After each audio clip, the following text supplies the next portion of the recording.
We've been searching for a clearing in the trees. Always moving, keep our backs against the breeze. Ah, yes. Austin, Texas. Now, the saying everything's bigger in Texas more than applies to this 20-turn, 3.41-mile Texas-sized gem of a road course. Get on the edge of your seat because it's going to be wild and action-packed.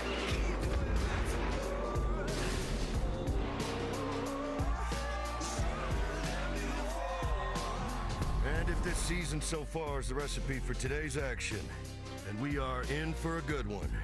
4 races, 4 different winners. And the Florida kid gonna win for the first time in his career. Bush wins it at Atlanta. Raja Caruth, first career win. Eckes delivers at Bristol. Let's keep Austin weird.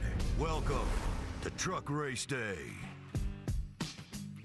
Oh yes, as the saying goes, it will be weird in Austin, Texas. For race 5 of the year, the Craftsman Truck Series teams are tasked with a new challenge. It's the first road course race of the season. Rights and Lefts in Austin, Texas set the stage as Circuit of the Americas hosts for the 4th time in series history. It's a track unique in its own right, with the twists and turns sure to deliver in a big way that only Texas can. Welcome in to Race Day on FS1. I'm Caitlin Vinci alongside my friends here today. America's Crew Chief is here.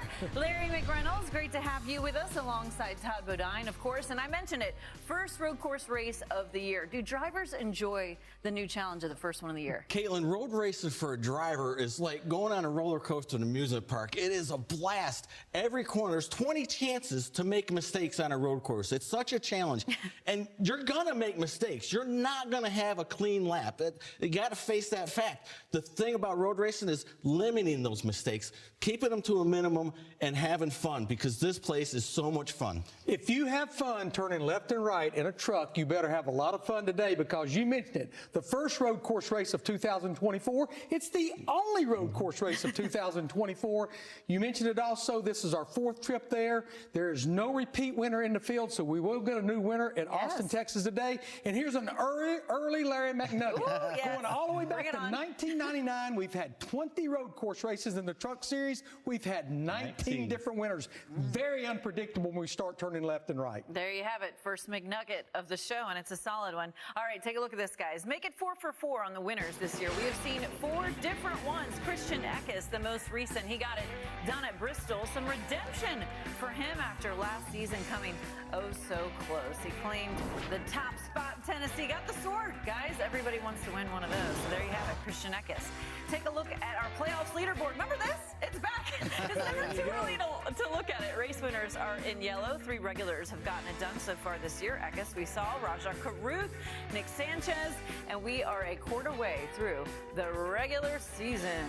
All right, what about this? I want to go back 1 race ago to Bristol Motor Speedway, where tempers were very high, especially between these 2 drivers, Stuart Friesen and Daytona winner Nick Sanchez. Lap 219, Stuart came up the track 8th in front of the 2 who was in 9th. Both ended up wrecking, exchanging some words there on the pit lane. You see Stuart talking to Nick, and contact was made once again between these 2 drivers. All right, to see if things have calmed down between the 2, we now bring in our pit reporter, Amanda Busick, who is out in Austin, Texas. Amanda, what is the latest you can tell us between Stuart Friesen and Nick Sanchez? Hey, Caitlin, yeah, you say keep it weird in Austin. Well, it got a little weird there between Stuart and Nick at the post-race at Bristol. And talking to both drivers, they have not spoken to each other since that incident, but both confirmed that they had no incidents with each other prior to Bristol. In Stuart Friesen's defense, he said, whether I was right or wrong, I simply didn't want to leave Bristol with wrecked equipment. And Nick Sanchez said, hey, buddy, it's racing. I did hear that the crews for both teams hang out with each other, so hopefully not a lot of love lost between the 2, but maybe it's just a case of heightened emotions at the last great Coliseum, Caitlin. Thank you, Amanda. Great insight there. We'll check in with you throughout the course of the show. Now, Todd, I know you actually were on the phone with Stuart just a bit ago. What do you make of this whole situation? What did he tell you? Well, first let's look at the wreck, okay? I'm going to call it a racing incident, because really you can't put the blame on either one, right? Nick got a run off the corner, got to the outside of Stewart. Stewart simply didn't know he was there. The spotter called it so late because Nick had such a run. I'm going to call it a racing incident. Now, could they both done something different? Well, certainly. Stewart could have stayed in his lane, stayed down, given Nick the spot. But at the same time, I think the inexperience that Nick has, knowing at Bristol, especially at Bristol, if you're only a foot up on that guy's quarter panels, you need to get out of that hole because more than likely the other guy doesn't know you're there. Save it for the next lap and try again. We'll have to see if it is over between these two drivers. Now, everybody is lost in Austin if you aren't the 38 truck, because it has certainly had some winning ways over the years. Take a look at this. Todd Gillen, he got it done in the inaugural race 2021. Zane Smith, though, who has graduated up to the Cup Series, he won in 2022 and in 2023. So we do know, as Larry mentioned, there will be a new winner out there at Circuit of the Americas in the Truck Series because those guys have moved on. So Lane Riggs is behind the wheel now for the 38, and a bit of a tough going for him so far this year, Larry. Well, finally got that first top 10 at Bristol, and you know he has to feel a lot of pressure walking into this racetrack where that truck is undefeated. But what I hope someone has told him is, look, you have no road coursing experience whatsoever. You're only making your 11th start in the series, and he went out there and had a great qualifying run. But what I would tell him is stay on the track today, don't get in trouble, run all the laps. That's all we're looking for today, is we want to build on that top 10 from Bristol. Yeah, he needs to listen to America's crew chief here if he wants to have a good race out in Circuit of the Americas. Everybody will be dealing with the 7 truck of 17-year-old phenom Connor Zillage. He claimed his first career Truck Series pole in his first start, guys, and he did so by setting a new track record. So we're going to talk about him more later in the show, but so far so good for Connor. Proven you don't have to have experience. It's true. All right, coming up on race day, the rights and lefts of Circuit of the Americas presents unique challenges for the teams. We take a close look at what the hardest part is. Plus, Corey Himes' top 3 streak came to an end last week. Can he get to the top spot with a win today? We hear from him next. And Tyler Ankrum did a little ballroom dancing ahead of this weekend's race with Amanda. It's the story you do not want to miss. We'll be right back. Welcome back to Race Day with a look at Circuit of the Americas, 4th trip for NASCAR to this racetrack in Austin, Texas.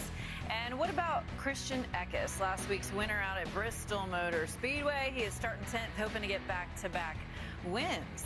And here are some numbers to know, the Austin, Texas version. We've had 19 different winners in the last 20 road courses. 4.7 is Tyler Ankrum's Austin average finish. And we have 0 past Austin winners in the field, which means we'll have a new winner today for the Truck Series. And Circuit of the Americas presents a unique challenge in its own right. With 20 turns, what do the drivers believe is the toughest part of this first road course race of the season? We asked them for Race Day.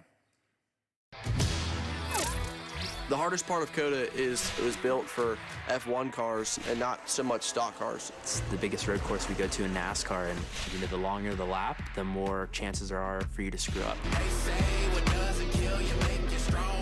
Extremely difficult being it's 20 turns, few really high braking first gear corners, wide, high speed sweeping corners. All that pain, it done made me to a monster. Just staying focused, and even if you have a mistake in one corner, you can't kind of multiply them throughout the lap or it's going to be really bad. A lot of fun, but you get those yellows and then everybody decides to drive through each other instead of race each other. That's one of the biggest challenges I see at the end. So it's just rhythm, and every corner will be held against you if you mess up. Not messing up is the key. Okay, let's take a deeper dive into this unique 20-turn road course race out there at Austin, Texas. Some big changes took place to it as well. The restart zone has moved. You see where it was last year compared to where it is now. Pavement changes have been made to various parts of the racetrack. Some crucial braking areas, I might add. You see there in turns 9 and 11, along with turns 12. There's new pavement down, and in 18 and 19. So that is what this track is going to look like. Time now to bring up our track map, courtesy of our friends at iRacing. So I laid out all the different things that have happened, and I want you to focus in on the restart zone, how this may impact the racing today, Larry. Yeah, to your point, instead of being in the middle of the front straightaway, they moved it all the way back to the exit of the final corner, turn 20. And so when the leader gets to the restart area now, a lot of the field will still be getting into or coming through turn 2020. Why did they do this? We did this last year at Indianapolis Motor Speedway on the road course for Cup and Xfinity. It just kind of cleaned things up when they got to turn 1, because when they would do the restart before, by the time they got to turn 1, they were not racing, they were wrecking up there. I mean, look at them. Wide. Matt Crafton said it. They're just driving through each other, 5, 6, 7 wide. So by the time now, with the restart being all the way back at exit of turn 20, by the time they get to this left-hander, they'll just be spread out a little bit, and maybe they can actually not wreck each other, but race each other. There you go. What are you eyeing, Todd? Well, you hear these guys talking about the most important part on the track. Everybody's got a different opinion. And my opinion is I think it's the S's, right? You get to those S's, and it's about momentum. It's about carrying all the speed through there. But if you make a mistake and miss your line at the start of the S's, it carries itself all the way through, and you miss every corner. And it's very easy to lose up to a second through there if you really mess up. And also, this is the part of the racetrack where NASCAR is going to call the track limits, and you got to stay in the racetrack to not get penalized. But all of that momentum carries up through 8, 9, and 10. Getting off of 10 is critical, getting down that short straightaway into 11, because if you don't get off of 10, you're probably going to get out-braked and passed, get into 11. And if you break track limits in 3, 4, 5, or 6 in the S's, and NASCAR deems you did that, you can't just go somewhere and stop and reset. It is a pass-through penalty down pit road, which will absolutely maybe end your day. So many things for drivers and crew chiefs to try and stay on top of as it pertains to this race. So how will Ty Majeski handle all of these unique variables? We head out to Austin, Texas once again with Amanda, who is standing by with Ty. Caitlin, you guys talk about those track limits. That actually bit Ty yesterday in qualifying. Said he would have ended up 5th. Now we'll start 9th today. We were talking just about the track and all the turns around this place. There's 11 left-hand turns, 9 right-hand turns. When you look at the new pavement here, or even the restart zone, what will have the most impact on today's race? Yeah, I think there's a lot of different variables. The new pavement was a big question mark coming in. I know us personally as the 98 team, we were anticipating the new pavement to have more grip than it did. So, but we're committed to our setup now. So hopefully as the rubber gets laid down on the new parts of the racetrack, it starts to gain its grip back. So yeah, we got a new restart zone. It's moved back towards the final corner, which should make the restart's a little bit less chaotic in turn 1 because half the field or more than half the field will have yet to go through the corner when the beginning of the field is starting the race. So should cause a little bit less chaos, but overall it's interesting because we practice in no traffic. We do simulation with no traffic. So it's going to be interesting to make sure you have your braking points, because sometimes when you choose the points on the wall, you can't see them in traffic. So you got to understand where you're at on the racetrack for sure. Good luck today, Ty. Appreciate it. Thank you. Caitlin? Thank you, Amanda. We will certainly be watching Ty. What stood out to you from what you heard him saying there? Well, he mentioned the new pavement, and we talk about a 20-turn road course. They have repaved 6 turns in these 20 turns, but I think they repaved one of the most important corners, and that's turn 11. It's a left-hander that takes you all the way down that long straightaway. So if you've got good grip in turn 11, that speed will go all the way down that straightaway. And then turn 12, they also repaved that. That is a high-speed, heavy braking corner. So I think that's one reason they're feeling the grip, and we're maybe seeing the speeds. 2 of the most important corners have been repaved. Absolutely. You know, the one thing I took away from that interview with Ty is this sense of confidence that he shows. You know, they haven't really had the best season, best finishes, but they've been competitive every week. And I think that's going to carry over. He finished 3rd here last year, loves road racing. The question is, he talked about his setup and not having the grip that they thought on the new pavement. Will that affect them or not? We'll see. We'll see. Ty Majeski starts 9th for the race today. Coming up here on race day, the veteran to the series, Matt Crafton. He is off to a strong start so far this season. We take a look at the 88's chances for today. Plus, Corey Heim has started the year with solid numbers, but no victories yet. Can that change today? We hear from him at the track next.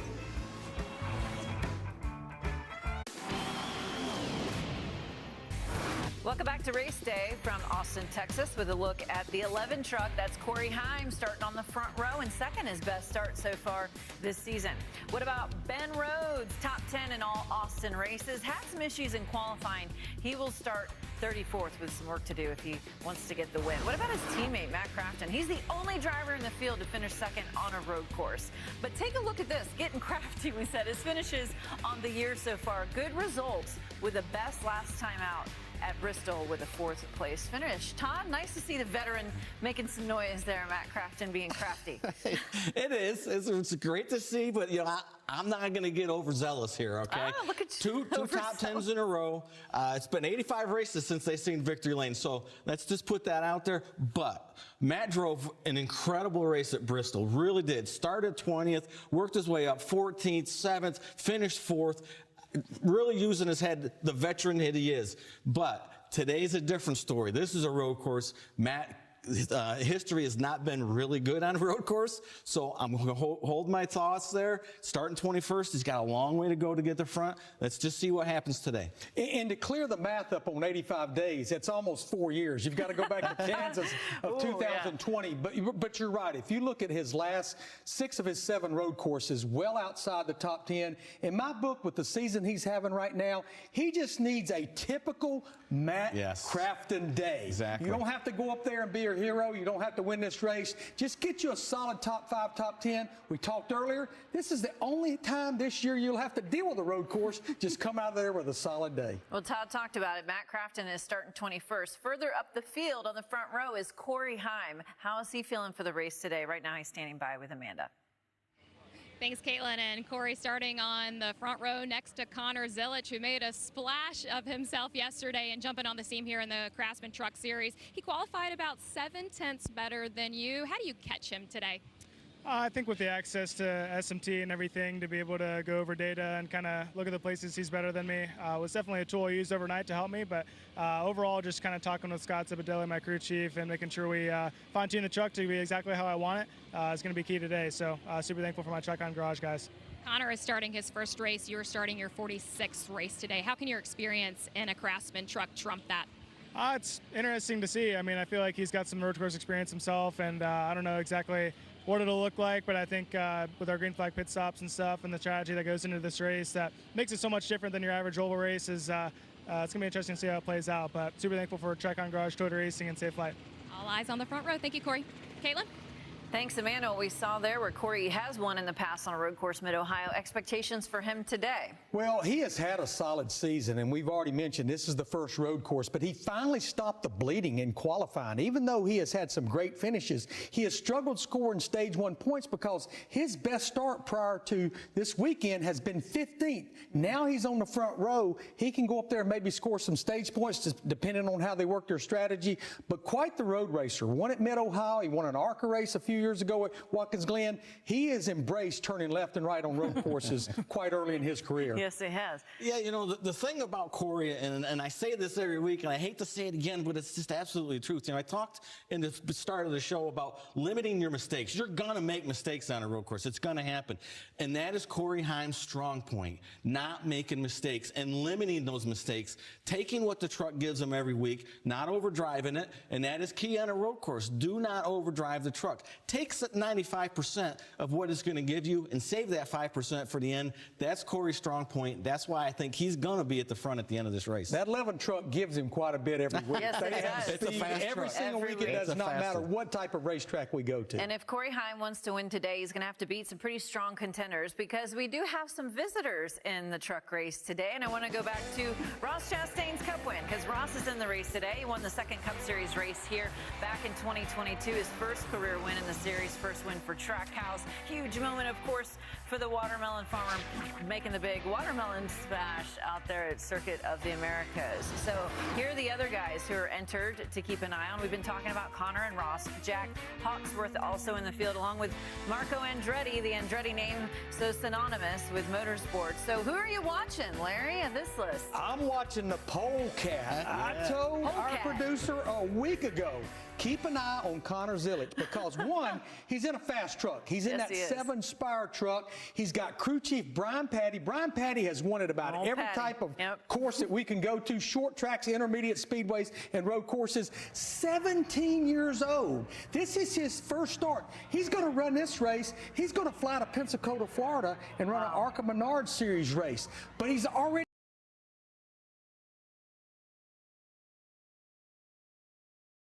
This race, he's going to fly to Pensacola, Florida, and run an ARCA Menard Series race. But he's already 2 for 2 this year on road courses. In the IMSA Series, he was part of winning the 24 Hours of Daytona, the Rolex, and just a few weeks ago, he was part of winning the 12 Hours Sebring. So he is quite the road racer. He is a proof, though, you don't have to have experience in the trucks to be successful to go road racing. Well, the guy that I'm watching, I talk about being smooth on a road course and consistent and staying in your line. That does not describe Ross Chastain.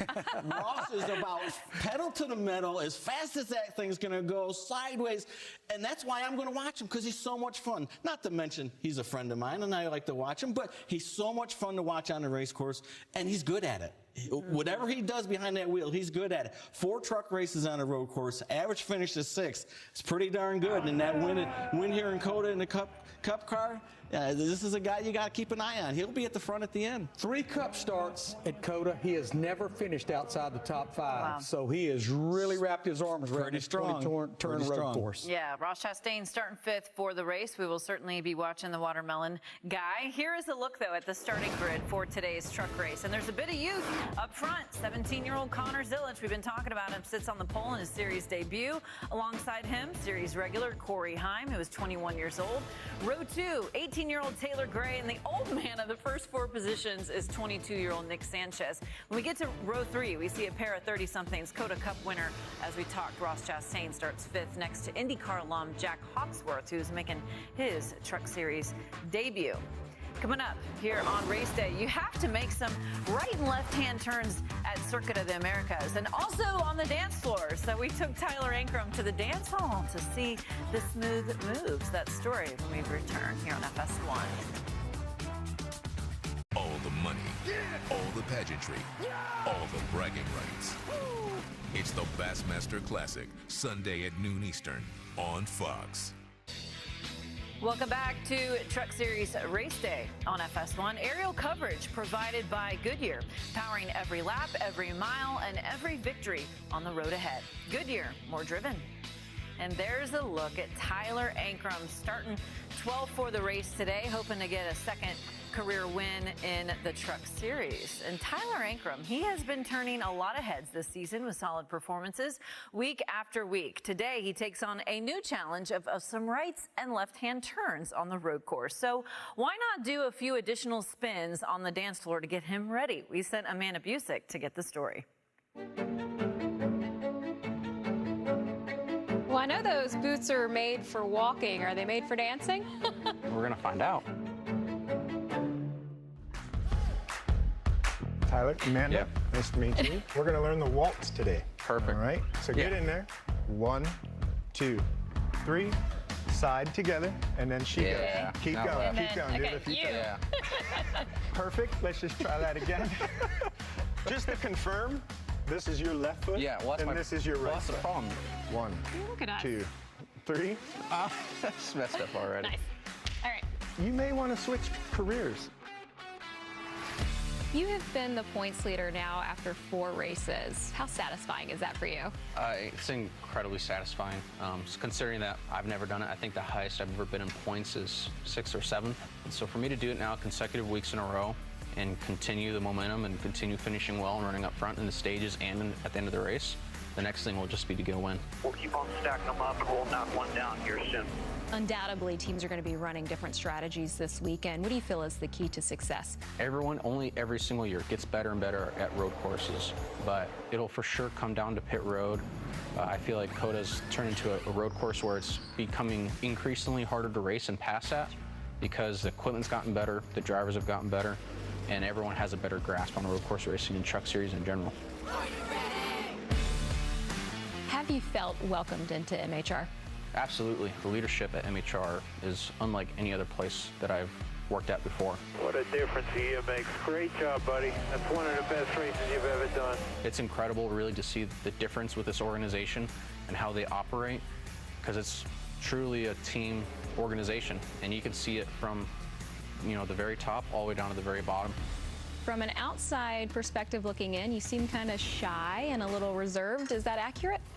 I don't think so. I know I'm hard to approach because I got the resting face. I know I constantly look like, well, what's the word I can't say on television?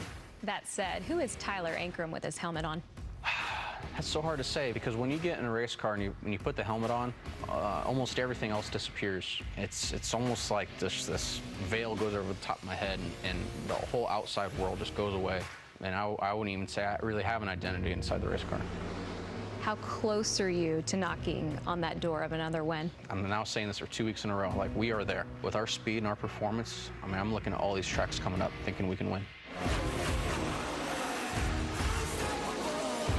Straighten up. Let's go to Coda and put it on them.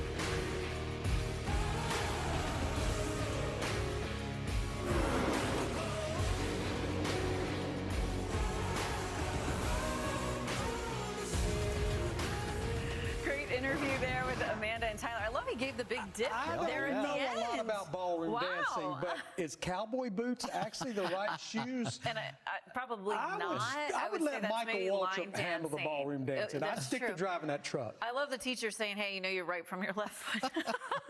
That's too good. All right, though. Tyler Ankrum, you've been talking about him since the beginning of the season. You're impressed. Yes, I have. And it started for me actually before the season. I went to Daytona for the practice and qualifying and spoke with Tyler. And he was approaching this season with a whole different outlook than I've ever seen Tyler Ankrum have. He knew that he had to step up. His race prep was going to be totally different. His attitude behind the wheel and how he thought about executing each race was going to be different. We talked for about 25 minutes, and I was thoroughly impressed. And the thing that impresses me is now he's actually executed all those thoughts and done exactly what he wanted to do and said he was going to do. And here he is, our points leader, a threat to win every week, getting these top tens. For me, it's really been fun to watch. Yeah. And just as fun to watch him learning the waltz as well. His numbers, though, on road courses have been good over the years in terms of the average finish. Here we go. Kings of the Road, best road course finishes. He's on the list at a 9.7. What are your expectations? What do you think he could do today? I know he maybe didn't get the qualifying effort that he was looking for, but I agree with what he said. I think he and that race team, that they are absolutely ready to win. He has to make this work this year. This is his 6th full-time season in the Truck Series, his 4th organization to drive for, but he's spot on. McAnally Hillman Racing, I've known Bill McAnally for years, and Bill has the concept, and he preaches this concept.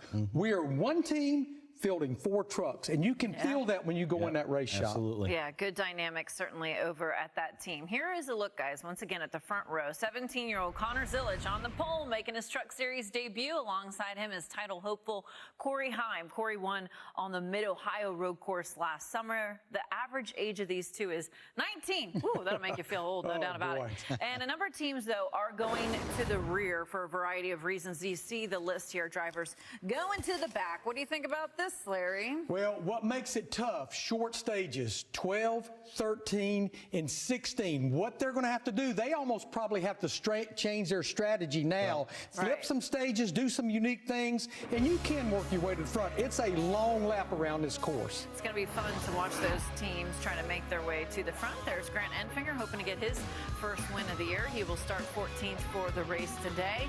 And what about old Raja Caruth? He has been so strong this year, past winner. We have more race day after this. Did you see that? Hear that? Feel that? Is this how you prove you earn the crown? Winning is in his DNA. How you shut up the haters? I love it. Handle the heat? Who's going to make the move? It's going to be a must-win. Is this a shooting star? Rock star? Superstar? Okay. Let's all take a deep breath. Because once we peel out, there's no looking back. You ready?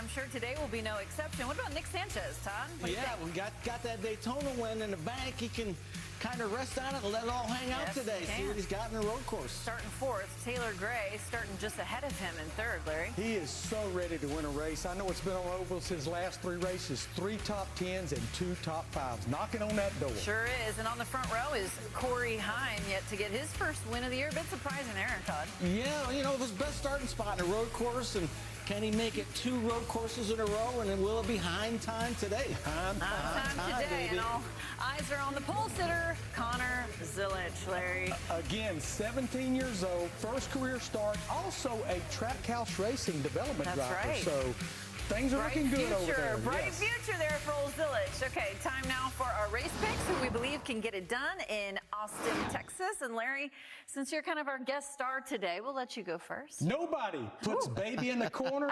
Tyler Ankram's going to dance his way to victory lane in Austin. Look at that. Wow. I didn't think you were going to get that Larry. in. That was well done. Okay, so That's etched in your mind, right? I can't, my eyes, it's hurting. can't unsee it. All right, Todd, what do you say? I tell you what, Connor Zilic, he won the 24-hour Daytona, he won the 12-hour Sebring, he's going for his big 3rd win in a row today. You're still tore up about that, aren't you? Still tore up. Yes, I am. Okay, That's got me upset. My pick is Corey Heim. I think he gets his first win of the season today. Votes All right. of confidence there for Corey Heim. We're getting closer to racing out there in Austin, Texas. Time to go trackside for pre-race ceremonies. Ladies and gentlemen, please rise and remove your hats as you are able, and veterans render a hand salute as the Austin Travis County Emergency Medical Services Honor Guard presents our nation's colors. Here to offer today's invocation, please welcome NASCAR Cup Series driver of the number 34, Michael McDowell. Would you pray with me? Dear Heavenly Father, we are so thankful for this beautiful day to go compete and to race, and we're thankful for the men and women that protect this great country. I just ask for your protection over every driver, official, the teams, and all the fans here. Help us to have a great day, a safe day, and we give you all the thanks and glory. In Jesus' name, amen. Here to perform God Bless America, please welcome Christian recording artist Peyton Keller. God bless America, land that I love.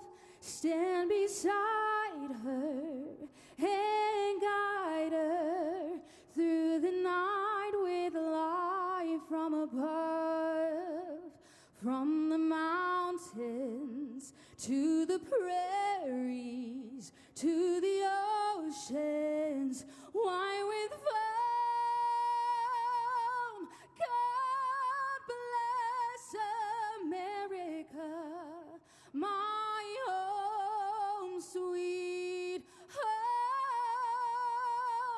God bless America, my home, sweet home.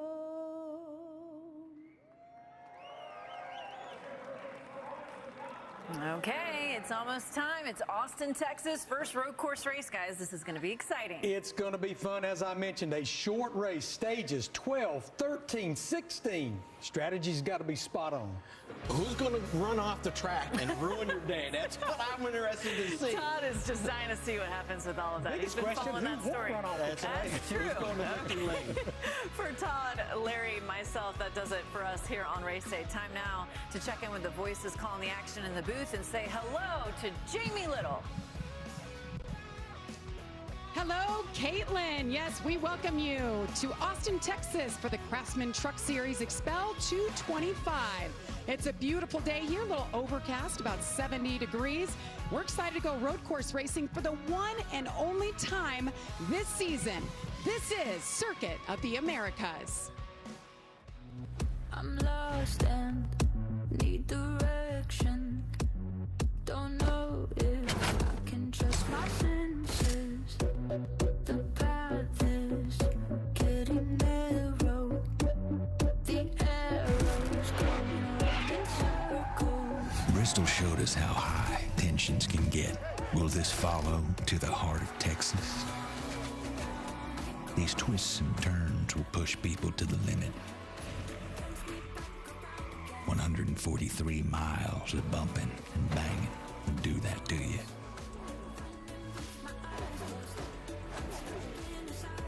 Who'll burn it down today? Everything is bigger in Texas, right? This is Austin on FS1. And if you like a little spice in your life like we do, we've got it for you. Something a little bit different here at Circuit of the Americas. 20 turns, 3.4-mile road course, and it's absolutely beautiful. How about that view right there? I know Michael Waltrip, you walked it yesterday. He knows how to get it done.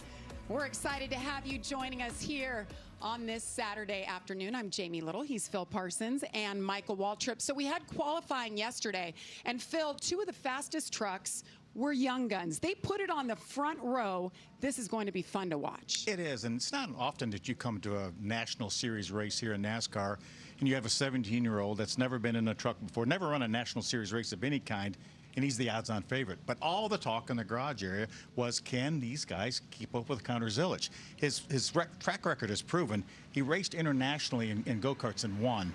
He went to the 24 Hours of Daytona this year and won. He went to 12 Hours of Sebring just a week or two ago and won. This kid is fast in anything he gets in, and he's been fast since they unloaded this truck. All the talk in the garage here, how are we going to keep up with this kid? One of the guys that might be able to do it is that other young man on the other side of the front row, Corey Heim. He's finished in the top 10, 19 of his last 20 starts. He said he didn't run very well here last year. He finished sixth. Right. So if he can improve on that, maybe he can run with that Connor Zilisch. But Jamie, combine the ages of the front two and the second row, and our average age is 19, Mikey. Wow, Phil, that's just amazing. That's a lot of numbers, too. And I want to tell you a number I'm looking at. 7.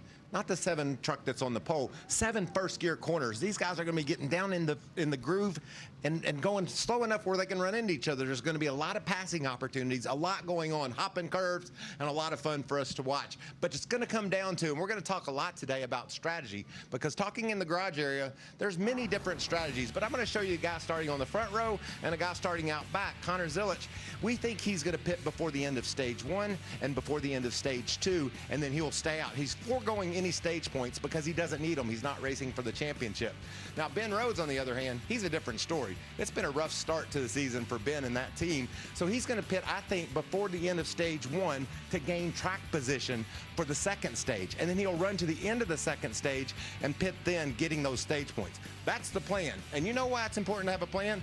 So you know what you're varying from. We're going to see a lot of different things go on here today. Well, we have two ladies covering everything and all those strategies on pit road today. Let's say hello to Jamie Howe and Amanda Busick. Good afternoon, Amanda.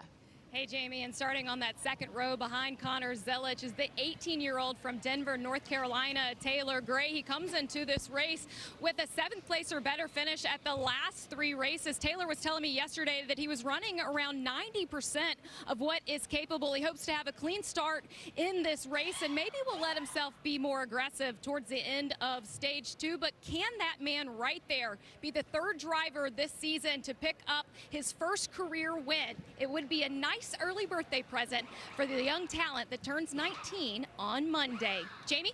Well, Amanda, also starting on the second row after qualifying 4th is Nick Sanchez, who said he feels like he accomplished everything he could yesterday during qualifying, but admitted to never putting the perfect lap together. Now, this is his 3rd start behind the wheel of one of these trucks on a road course, and he was able to finish inside of the top 10 on the 2 prior, including 7th here last year. But he also admits to being a very different driver. He has a lot more confidence than what he had at that point in time. He knows that today is going to come down to managing the equipment, not pushing too hard, too early. Jamie?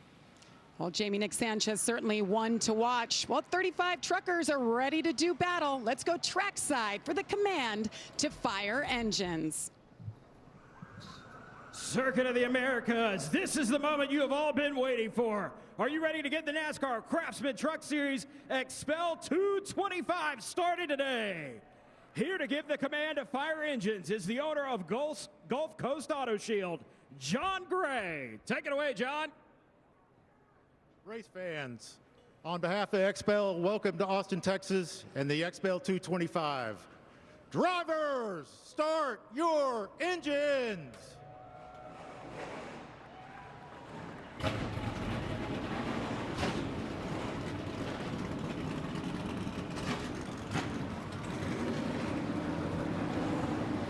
engines are fired. Austin, Texas is where we race today with a little something for everyone, including this world-class racetrack. We'll drop the green flag next.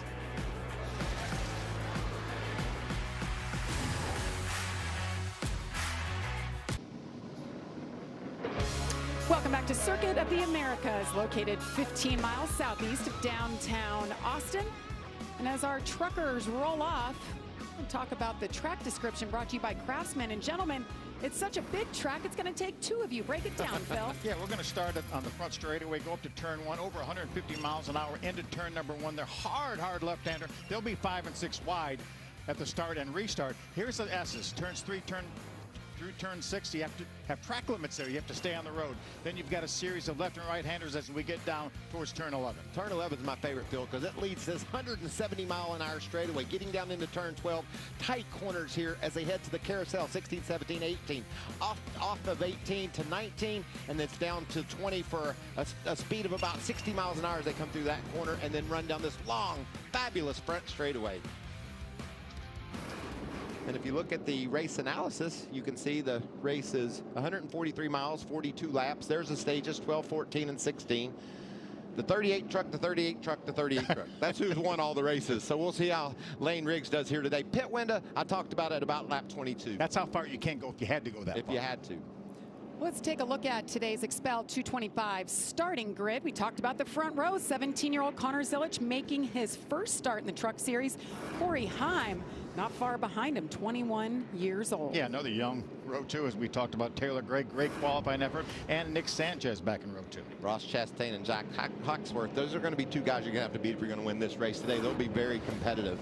There you see Tanner Gray and Lane Riggs. I talked about Lane. Let's go to the back of the field. See if we can get Ben Rhodes on the radio. Ben Rhodes, it's Waltrip and the Fox team. Do you copy? Hey, Waltrip, I got you. Well, as you can see, you got a long way to go and a short time to get there. How you feeling about your truck, and what's the strategy going to be? Have you talked to Rich about that, or are you just going to drive?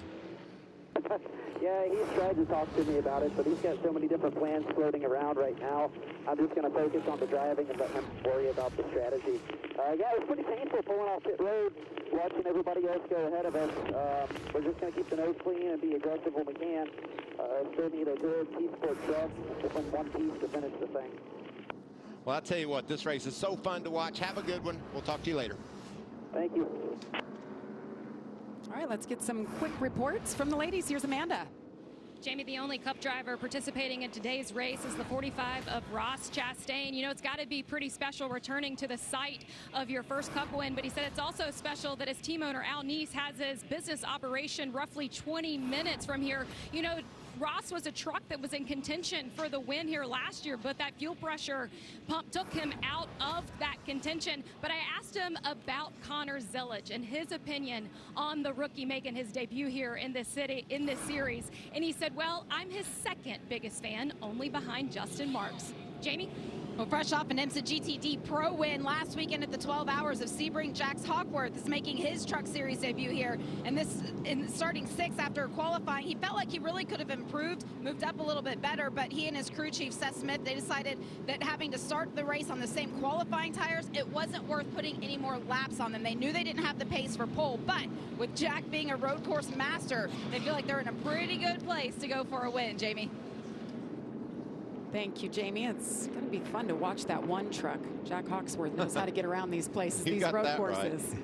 Well, we have a couple onboards, gentlemen. Yeah, we got Daniel Dye. He's starting in the 23rd position. You can see Daniel's got a lot of traffic ahead of him. And always fun to ride along with Daniel. These onboard shots are so wonderful.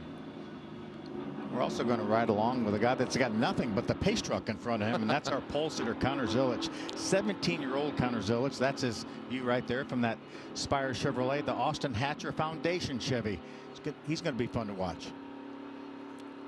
We'll be riding aboard with them all race long. We're going to step aside, and next up, we're going racing 42 laps around Circuit of the Americas.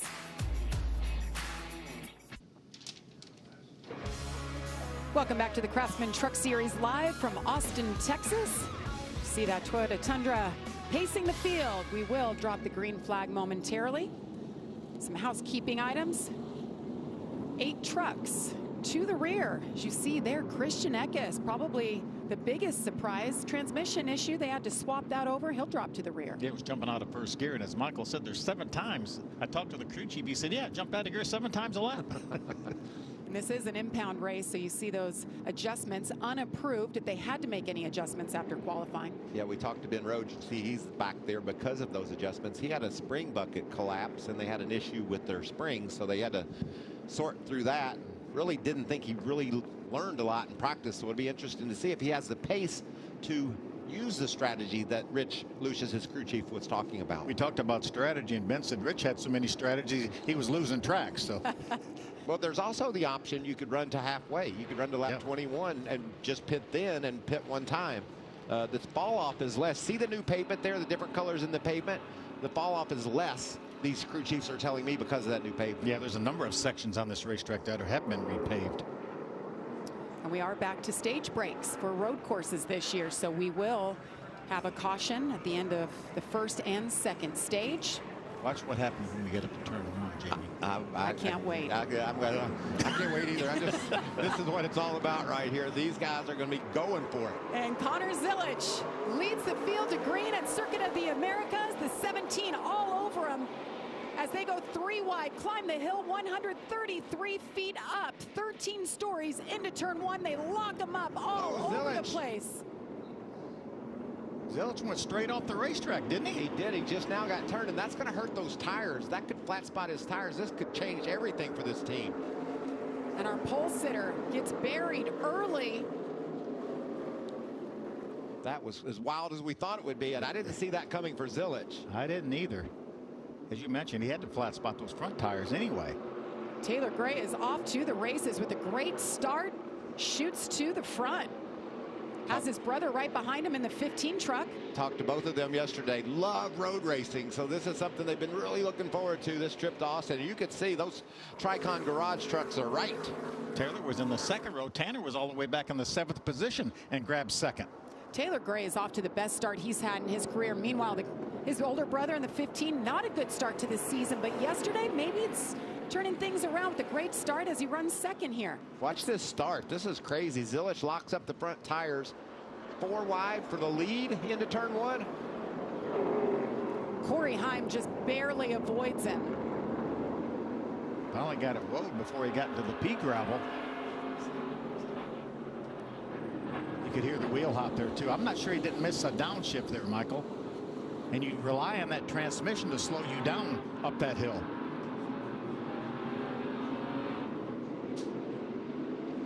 There's on board, you can see the issues. Smoke coming from the tires as he gets it down in a gear and finally makes the turn. Look at that yellow truck running 4th.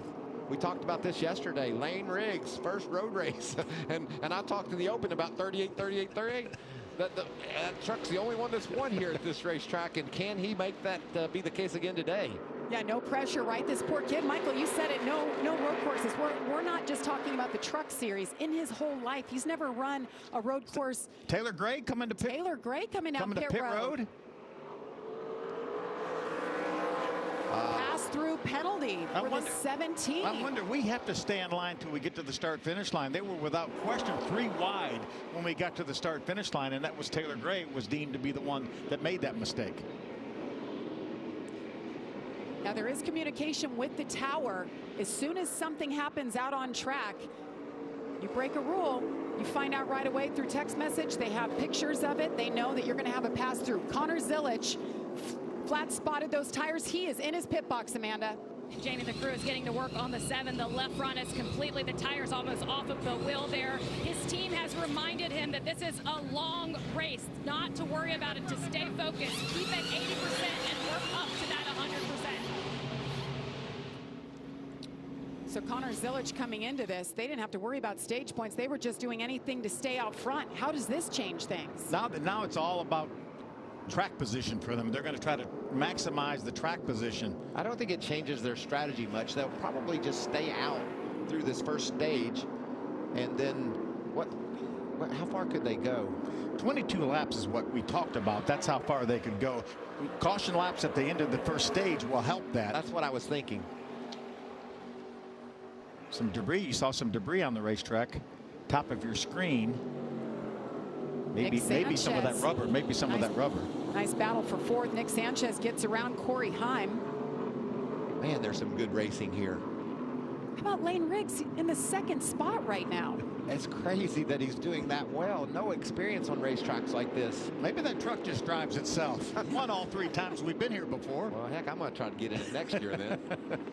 Dylan Capello is the crew chief, different from the last 3 years. He was the race engineer, though, so he knows what it takes to make this truck fast, and it's looking good, Jamie. Yes, and I talked to Lane this morning, and he said, you know, I even surprised myself yesterday coming in with 0 road course experience, but he said this past week he did spend a lot of time on the Ford simulator with one of the Ford road course specialty drivers, Joey Hand, and he said that was really beneficial. He would get into the simulator, Joey would take a look at it, give him some pointers, he'd then get back into it, try and clean things up, and he said all of that's really translated so well, but it was really a testament to the truck that this team has put together because it's just easy to drive, and he knows right now that he is the weaker link, and he's going to use this race just to really get more experience. A great team effort, no doubt, for that 38 so far, looking good. And he's got Ross Chastain right behind him. So some contact here. That's the 76 middle of your screen. He's going to make contact with the right rear quarter panel of the 99 of Ben Rhodes. And look at those trucks behind him scrambling. There's Zilich because of that left front tire off the road. And the contact also created an issue for the 76. That's Spencer Boyd. Boyd has a flat tire and some damage to the suspension, I would imagine. So Connor Zilich shown in the 34th spot right now after his issue and pitting. Tanner Gray continues to lead here. As you see on the left side of your screen, 12 laps make up stage number 1. Yeah, I don't think this changes things drastically for that 7 truck because now they'll just get on that, they'll make their second stop just before the end of the second stage. So I think he's right on plan, and I agree with the team. Long way to go. He's very fast. I'm thinking that 7 comes back. Great battle right here for the 3rd position. Corey Heim trying to get around Ross Chastain. Absolutely. You see, that's Dale Quarterly. You see all the damage to that 12 truck of Quarterly. We'll see if he can make it back around the racetrack. Nick Sanchez wants a piece of this action right here. 45, Ross Chastain, our only Cup driver in the field. We only have a few double duty guys in the field. A couple of Timmy Hill and Ty Dillon are running the Xfinity Series race later today. Those youngsters are picking on Ross, aren't they? Yes, they are. What about that move by Sanchez? You see him getting to the bottom, shoving Ross out of the way. Now he's going to have to finish the pass on the outside. He's got Hawksworth right behind in the one truck. Hawksworth is sizing these guys up.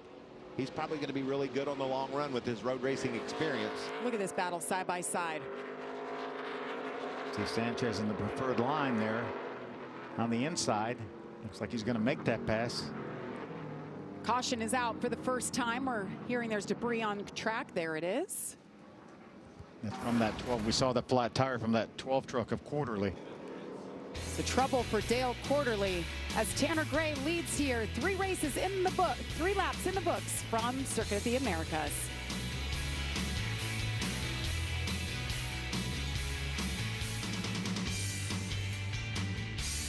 This is the make or break moment. The chance to carve your name into the history books. This is the NASCAR Xfinity Series. Under caution for the first time today. 4 laps in. Well, it's been eventful so far. We're jumping all over the place. A lot of action as Tanner Gray continues to lead, leading for the first time in his career on a road course. How about that? And this is going to be a huge break for Zilich. We documented the fact that he flat spotted the tires, cut down that tire, made it to pit road. He was over a half lap behind.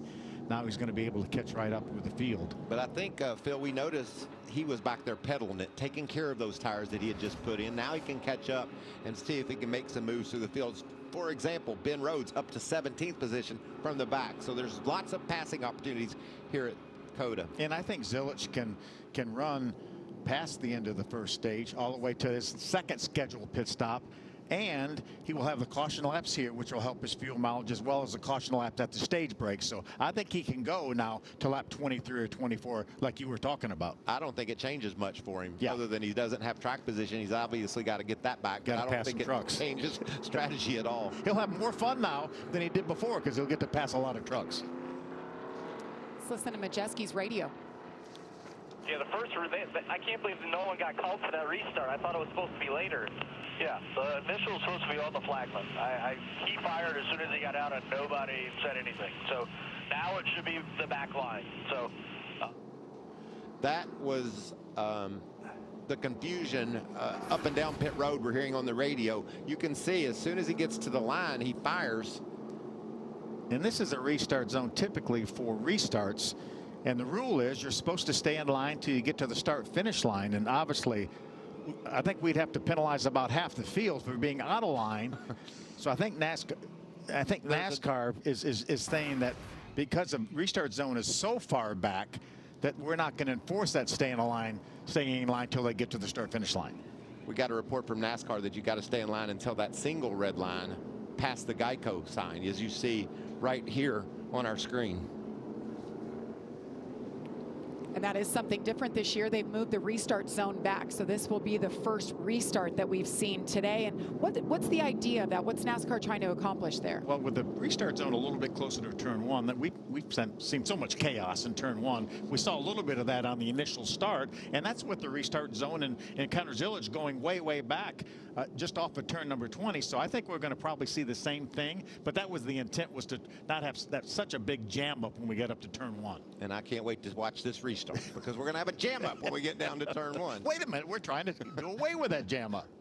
It's not happening, as you see. Connor Zilic, they continue working on this truck under the hood. And you see the NASCAR official there showing the team one to go. Yeah, they will give these teams one to go back on the backside of the racetrack. They don't necessarily get it at the start-finish line. Zilic, do you think he might have rubbed that sway bar arm off the left front? That will hurt him if that's the case. Something, they're working in that left front area, and when he drove all the way back on that flat tires, things were dragging, obviously. Something was amiss underneath the hood. Beautiful shots all weekend long. Aerial coverage provided by Goodyear, powering the race from green flag to the checkered flag and every mile in between. Goodyear, more driven. Beautiful shots we loved, especially on the restarts. Overhead, going into turn one, nothing better. There's the choose.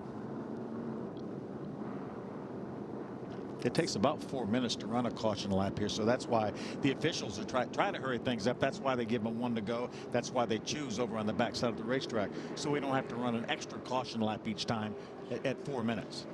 It's hard to see there, but there is a little arrow right there in the middle that they're all going around to choose, just like we see normally at every other racetrack. So let's take a look at the old restart zone from last year and the previous 2 years since we've run here. And you see the new restart zone push back quite a bit. Yeah, they think they would be a little bit more spread out when they got up to turn one. That was the idea behind that. We'll see how it's going to work here on this. Trying to avoid chaos, is that what you're saying? Yeah, I think we're going to, as Michael said, we're going to have it anyway. NASCAR polls the drivers and asks them what their opinion is on where that line should be, and they go off of feedback from those guys to see how they can maybe improve. And it's so close to turn number 20 as Zilic still on pit road, so close to turn 20 that most of the field will actually be in a turn and the straightaway between 19 and 20, so that theoretically should spread them out a little bit more. And you can see a lot of work going on the left front, some suspension damage, I suspect, after that tire went flat and he drug it all the way back to the pit area. So NASCAR just warned all drivers, all teams, reminded them of the new restart zone. So we'll see that, get a good glimpse of it here as they make their way around, coming through turn 19, warming up those tires. Wow, I just cannot believe Connor Zilic. Nobody saw that one coming. He was just lights out in qualifying yesterday. Now he sits on pit road as the rest of the field gets ready to come around for this first restart. He wants to stay on the lead lap. It's not going to happen, Jamie. He's still sitting on pit road. And here they come. Tanner Gray, Lane Riggs. Nice looking restart there, guys. Side by side up the hill. Yeah, a lot tighter than that first initial start. Look at that dive into the corner on his brother. Look at Corey Heim. Makes it 3 wide at the front. Here comes Nick Sanchez, 4 wide, fighting for the same real estate. No chaos at all, right, Michael? And they stayed 3 wide. Now they're down to 2, and it's Corey Heim with the advantage. Lane Riggs battling for that lead. Heim just really aggressive on the start, way down low and got the lead. Look at Tanner Gray in the 15, gave up that lead there, battling with Ross Chastain in the 45. Todd Majeski, the 98, there he is, right behind this group. Hawksworth in the 1. So much goes on in these laps, just mechanical problems, Michael. We heard a lot of them in the last few years racing here, just how you have to take care of your truck because you're so aggressive. Well, you can see how hard that would be, Jamie, the way they hop the curves and all the shifting that you have to do. This is as much as these guys have ever seen on a circuit. 3 wide getting in turn number 11. 4 wide back there getting in turn 11. Friesen is around. Friesen. Oh, he saved it. Sideways. Nice. Wow. Nice save. See Matt Craft on that bright yellow truck. 3 wide now. That's Ben Rhodes. Stephen Parsons in the middle of the 75 Spring Race truck. That's a battle back there for 13th. So Ben Rhodes making some moves from the back to mid-pack right now. He turned 12. He likes his truck with 4 springs in it. improved the handling immensely, says Ben Rhodes, as he leads that gaggle. And that moves Ben up into the top 15, so Rich can change it, turn a page on his playbook now. Those playbooks are thick. Their playbooks are thicker than Larry McReynolds' playbook here, trying to figure out what moves to make. And it all varies, and it's fluid. If you run fast as Ben is right now, maybe he goes up there and gets some stage points. Let's get an update on Connor Zilic. Amanda. What you're looking at on the ground right there is a sway bar arm that came off of Connor Zilic's truck. They were diligently working down here to get him back on track. Brian Patty just telling him, hey, you're 1 lap down, hit your marks. But they were pretty calm over the radio and taking in the moment. But great to see that 7 back on track. Thanks, Amanda. Lane Riggs, the 38, off the pace. We've got trucks around. Marco Andretti got hit right there. You see Stuart Friesen, and we have a truck stopped right in the middle of the racetrack. Yeah, that's turn 20, right the last corner prior to the start-finish line. Lane Riggs is stalled on the front straightaway. The 20 is also stalled. Salas. He's also stalled. I think he was involved in that spin. He's got it refired now. But I think this is going to be the caution that Connor Zilic needs. As you see the action here, issues for the 38. Connor Zilic is the only truck 1 lap down. That means he's going to get his lap back right now. So Connor Zilic back on the lead lap here. I don't understand what happened to the 38. It didn't look like there was any contact. He just slowed. It could have broke a transmission. There's many mechanical things we've talked about. We just talked about it, right? How? Yeah, fuel pump. A number of things could have gone wrong. See Daniel Dye on the inside of Stuart Friesen. That's where the contact that sent Stuart around. Lane Riggs is still creeping up the front straightaway. If he can get that thing turned left, we might stay green. And he does. He's off the racing line. Oh, bummer for Lane Riggs. Connor Zilic won't get his lap back right now. No. Still got 6 laps left in this stage. I'd say it's a transmission or a gear issue maybe, because it looks like he's got it in reverse. And it works in reverse, yes. So that is not the big break that Zilic needs. All right, keep coming, keep coming, keep coming. That's one way to do it. All right, stop it there. What's your voltage read? Sound lost power. An alternator probably went bad, or battery. That's why they're jacking the left side of the truck. Jamie, what's going on with that 38?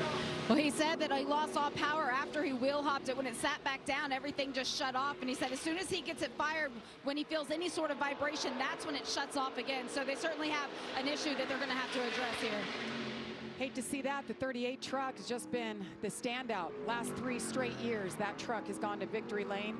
The size of this racetrack allowed NASCAR to keep this race under green and not throw that caution. We're on an oval anywhere else. That truck sat there for as long as it did. That's going to bring out a caution.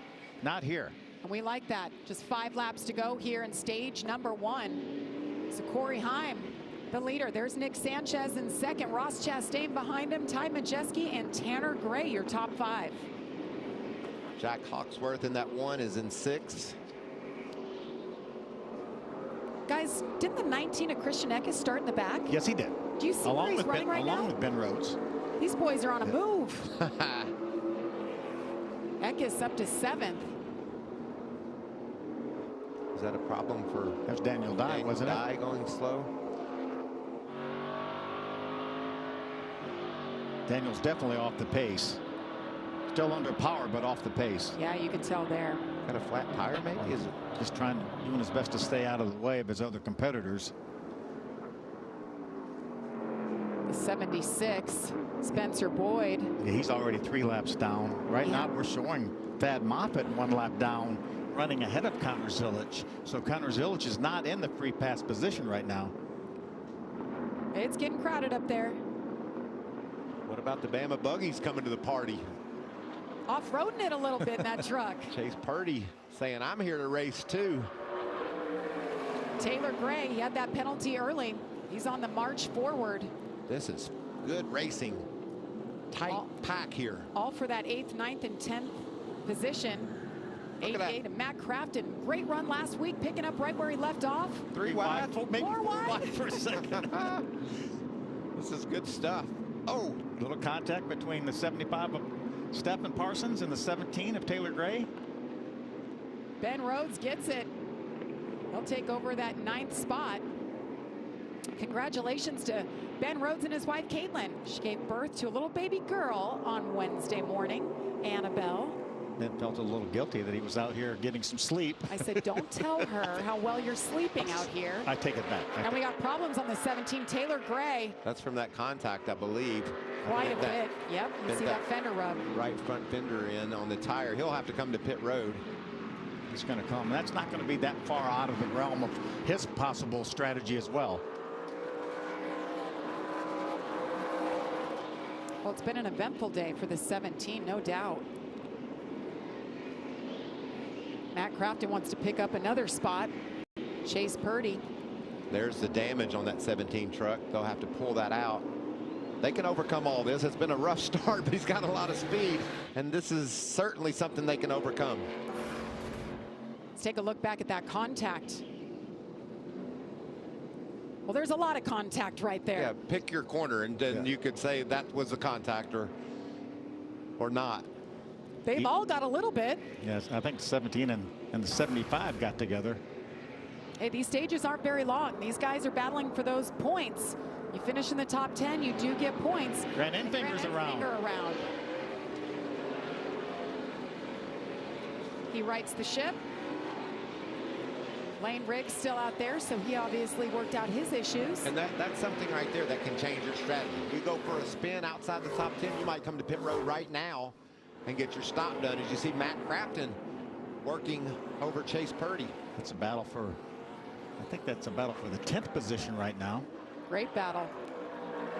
Crafton just took over the 11th spot right there, just ahead of him as Stephen Parsons making his first Truck Series road course start. Yeah, local sponsor Trophy Tractor on board, the 75 truck. Got a couple local sponsors on board. Gonna run 10 to 12 races this year, doing a really nice job. And you see the contact right there that sent Grant Enfinger around. Maybe the 5 of Dean Thompson. Dean Thompson involved.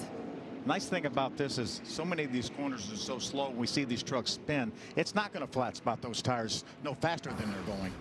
All right, we talked about the different strategies. Guys, the pit window's open, so we got to keep our eyes on and here he comes. Here he comes. Commitment.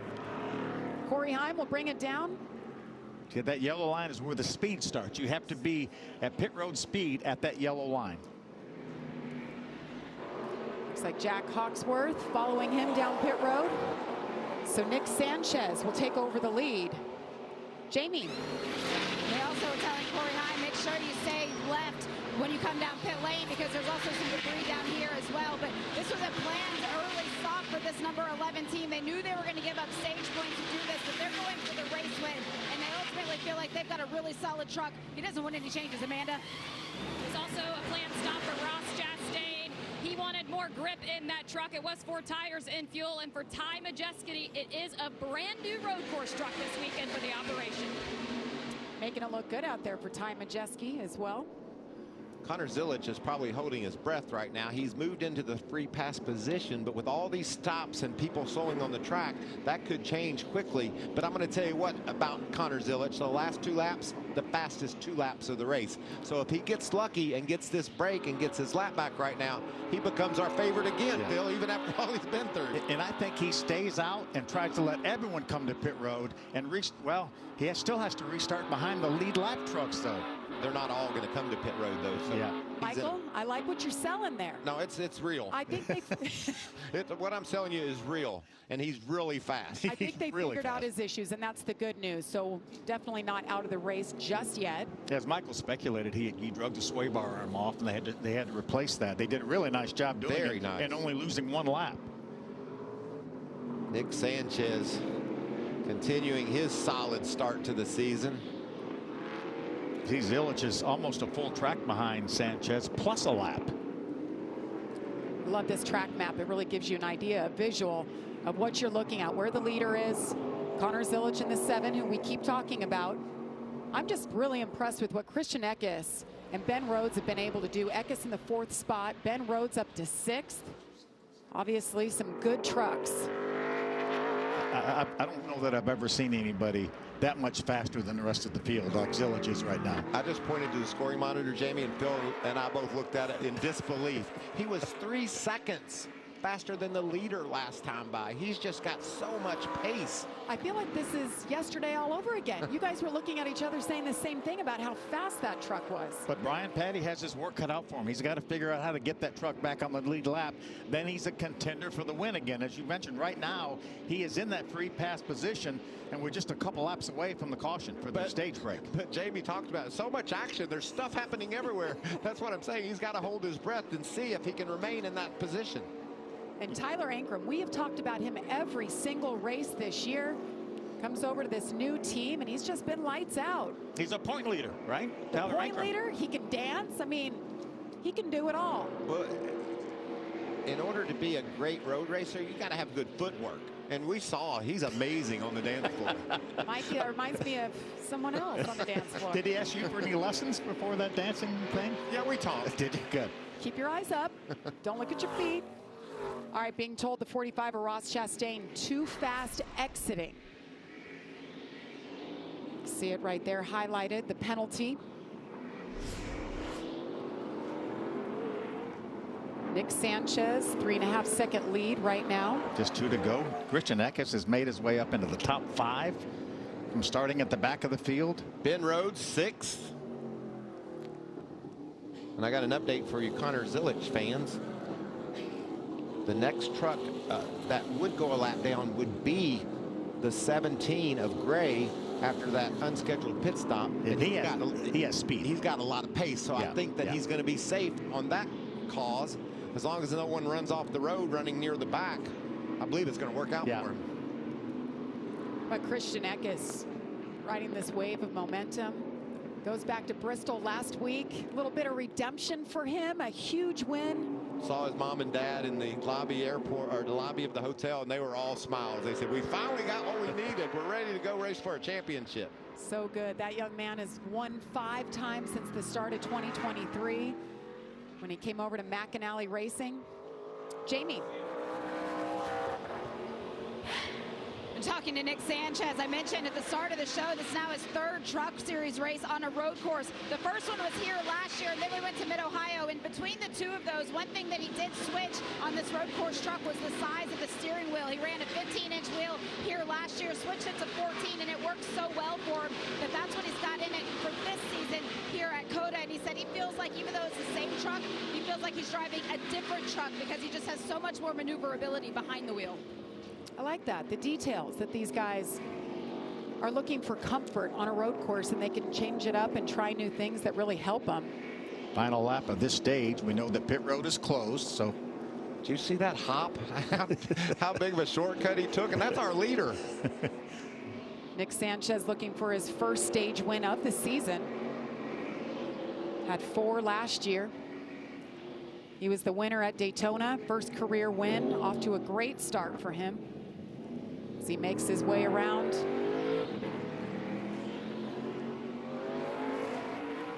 Right now, Connor Zilich still being shown the first truck 1 lap down.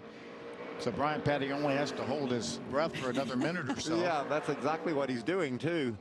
Solid run again for Matt Crafton, too. You remember, solid at Bristol last week, and now another great run here at COTA. How about this battle? It's for that 10th and final spot in this stage. It's all about the points. You get 1 for finishing 10th. Ty Dillon wants to get it done. He's full-time this year. Good to see Jack Wood up there battling for that stage point as well in the 91 truck.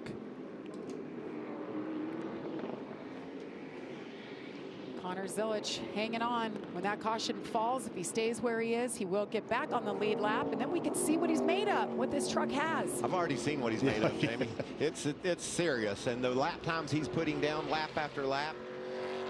We might be happy he had a little bit of an issue early as TV folk, because we got to see so much drama and action around that truck. He is so fast, but Nick Sanchez right now is where he wants to be. I wonder if the caution laps that we've had, Michael, if Sanchez is going to come down to win this stage, if that will change the strategy for some of these other people to maybe forego stopping at and around this stage break. And you see it there. Nick Sanchez picks up his first stage win of the season. Caution will come out. Pit stops coming up next.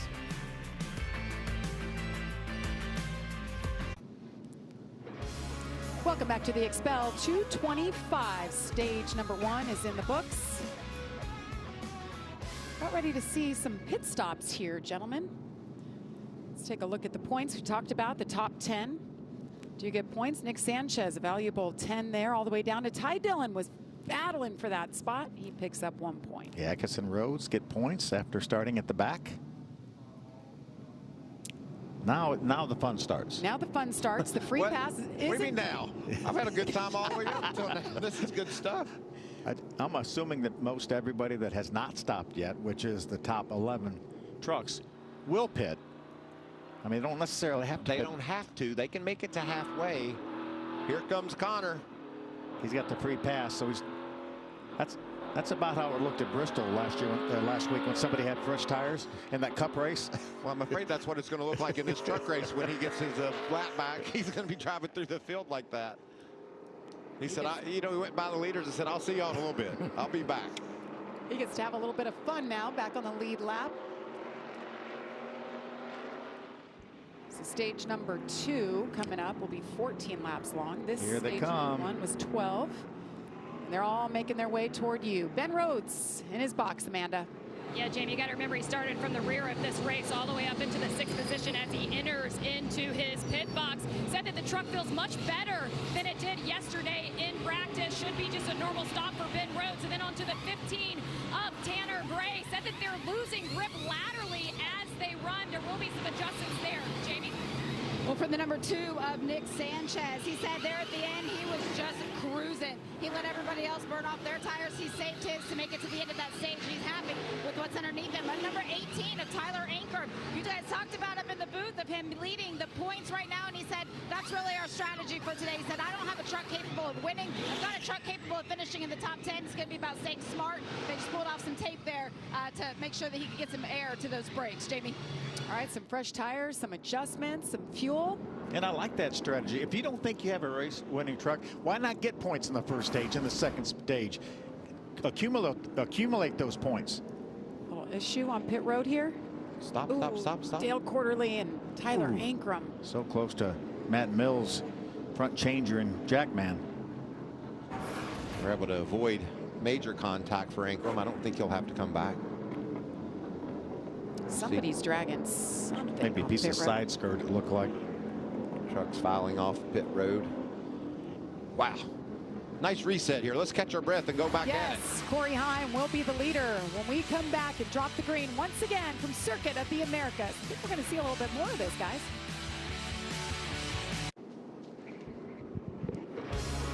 One of the most beautiful racetracks we go to all year. Circuit of the Americas. Everywhere you look, stars and stripes. Having a little fun. Boys and girls turning left and right all weekend long. 3 series. We've got the Xfinity Series coming up after us. Of course, the Cup Series tomorrow. There's Connor Zilich. All eyes are on him. Back in 31st. Yeah, the key is on the lead lap, though. On the lead lap, he is still in contention. So Corey Heim, Jack Hawksworth going to restart on the front row. Raja Karuth with a lot of damage, and Stephen Parsons right next to him. Dean Thompson, Jake Garcia. Look at Jake Garcia up there. Good for him. Good run. Yes, sir. Man. Yes. Nice jump by Corey Heim. Jack Hawksworth right there with them. Trying to pass behind him, fanning out 3, 4, 5 wide into turn 1. Will they make it work this time around? Wow, what a dive by Jack. Made it work, too. He's got the lead. Jack Hawksworth, first career truck race, to the front he goes. Raja Karuth in third there. We saw damage on the front of that truck, but he's got a solid run going. Look at his nose. You just wonder how many of those hood pins are compromised. Look at this. Great shot. Working its way through the S's. Beautiful. Corey Heim battling his teammate Hawksworth for the lead. Corey Heim's had to learn this craft of road course racing. Jack Hawksworth, it's what he grew up doing. It's what he does all the time. Sports car racer. He raced in the IndyCar series. How about Raja side by side with Corey Heim? Side. Look at Raja. Look at the damage on the nose of that race truck. Still making it work. Look at Stephen Parsons. Stephen putting it in there, trying to grab that third spot while that battle's going on. But here comes Dean Thompson in the black and blue truck. He's up beside Parsons. Yeah, he lost a little momentum there, trying to battle that duo out there for the third spot. Raja Karuth in the 71.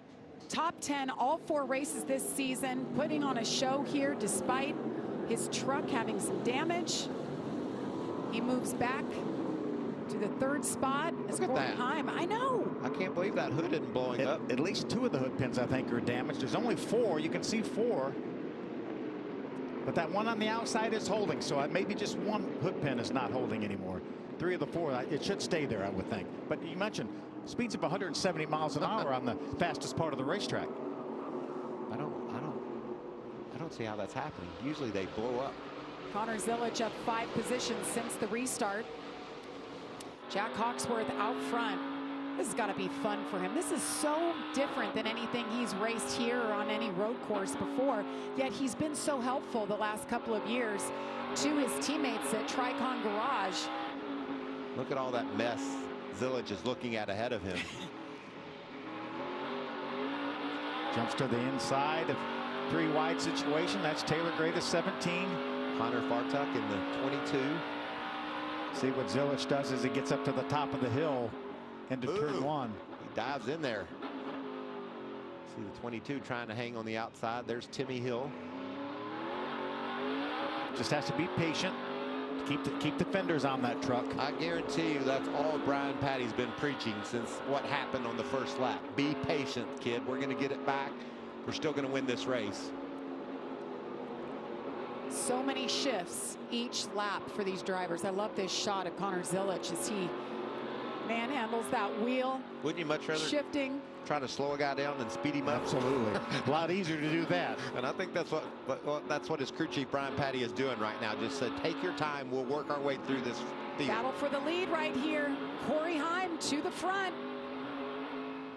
No surprise that Corey Heim made his way to the front. Really nice pass.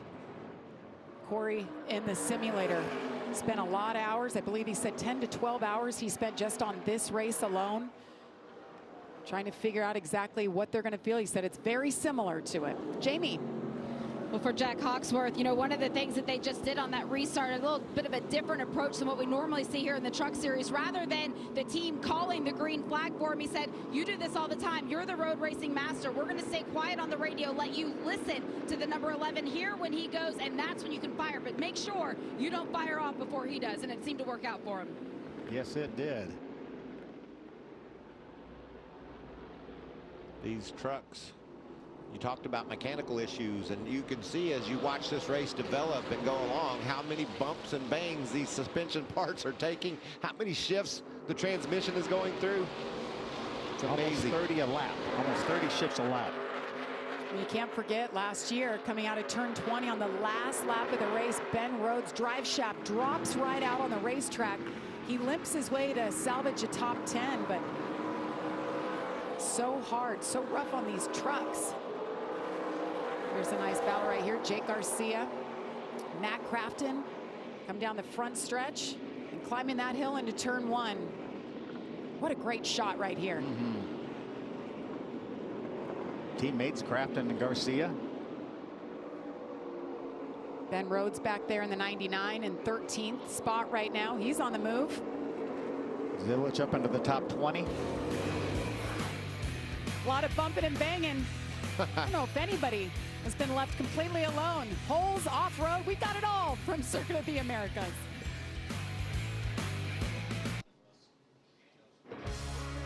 Welcome back to the NASCAR Craftsman Truck Series.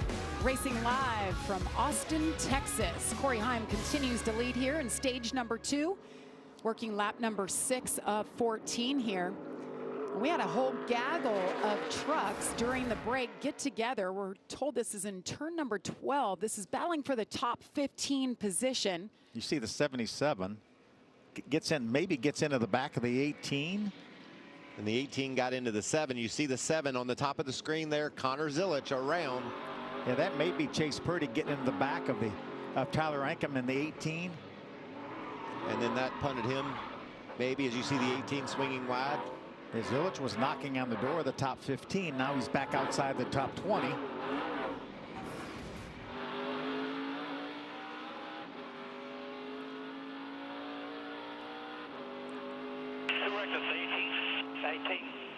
No damage, didn't look like. He just punted it. It wasn't no accident.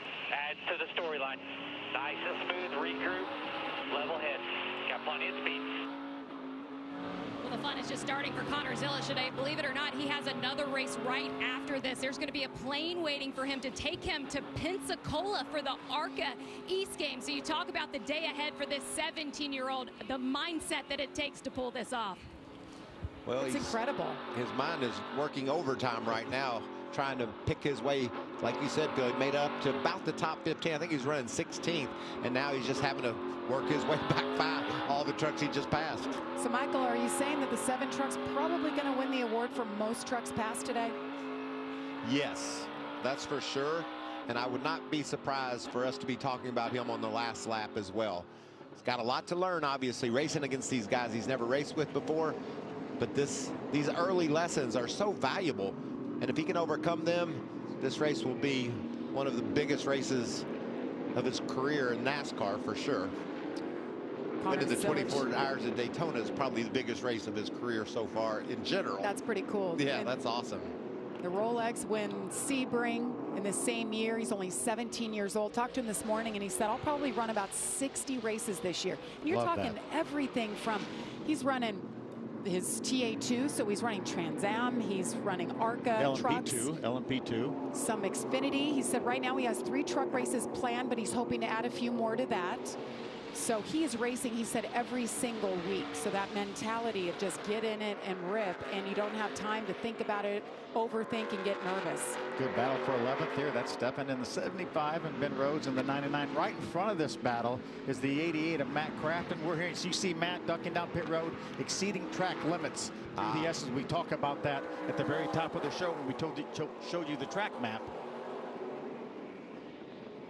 So exceeding track limits, basically that means all 4 tires are outside of the racing line, outside of those rumble strips. You have to have 1 tire on and you're good. So they've got cameras set up there, and they will post you if they see that you cut the course at all. And you saw it there, the 88 had to come down pit road. Yeah, remember turns 3 to turn 6. We see these drivers way outside the rumble strips at other parts of the racetrack, but that's okay.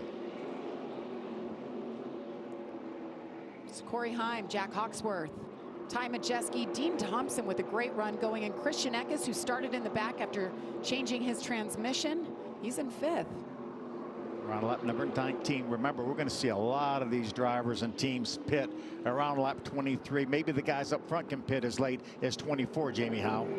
Well, for Christian Eckes, you mentioned he had to start at the back after changing that transmission. When we got to the end of the first stage, he was already right there knocking on the door of the top 10. He restarted in 11th, but what he was able to learn and coming up through the field in that first stage was not to overwork those tires. When he came in for the pit stop to take on 4 new ones, he did have a flat spot on that right front. The team has been able to relay that information. He felt the damage caused, and now he knows where the limit is. That's only going to help him as we get closer to the end. You know, we saw Nick Sanchez win that first stage, but currently the truck that's furthest forward of the ones that pitted at the end of the stage is this 98 of Ty Majeski. So he's had a nice restart, got a lot of speed, been watching his lap time. He's matching the leaders. So this is a fast truck.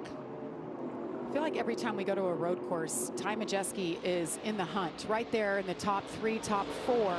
at the end of these things. And he doesn't have a background in road racing. He's one of the best short track racers we have in the country.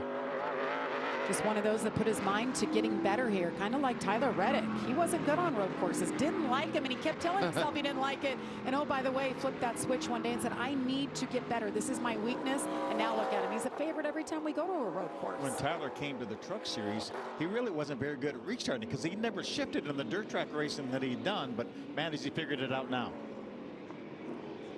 So many tools if you're willing to put in the time and effort. Phil, I think the pit window is near opening. You talked about strategy and coming to pit road before the end of the stage break. I believe in another lap or two, we're going to see some business happen. Yeah, I think so. And I think the advantage to that is versus waiting till lap 23 or 4 is if the caution were to come out in between that right after you come to pit road, then that's going to give you a huge advantage. Nobody else had made their pit stop yet. Couple penalties. Connor Zilich cutting the course in the S's will have a pass-through penalty. Also told Nick Sanchez, the 2 that won stage number 1, same thing. So he will have a pass-through penalty as well. You see it there. Corey Heim continues to lead here. 6 laps to go in stage number 2. You won't miss it. We're going side by side.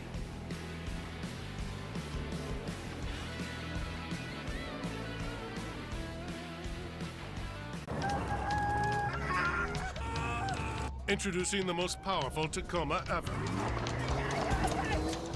With the shut the front door handle. Also known as the Seriously Wrong handle. Or the Whoa Whoa Whoa Whoa Whoa handle. And even the No Me Gusta handle. Standard on the all-new Toyota Tacoma.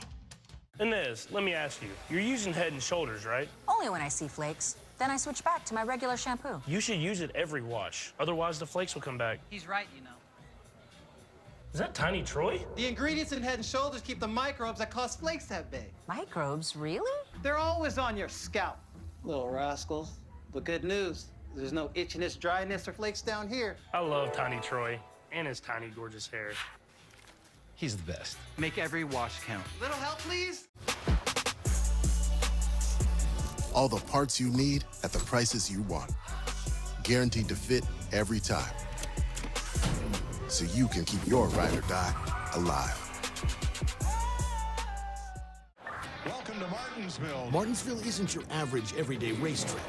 Far from it. It's truly one of a kind. The speed, the shape, the history, the hospitality, heck, even the hot dogs.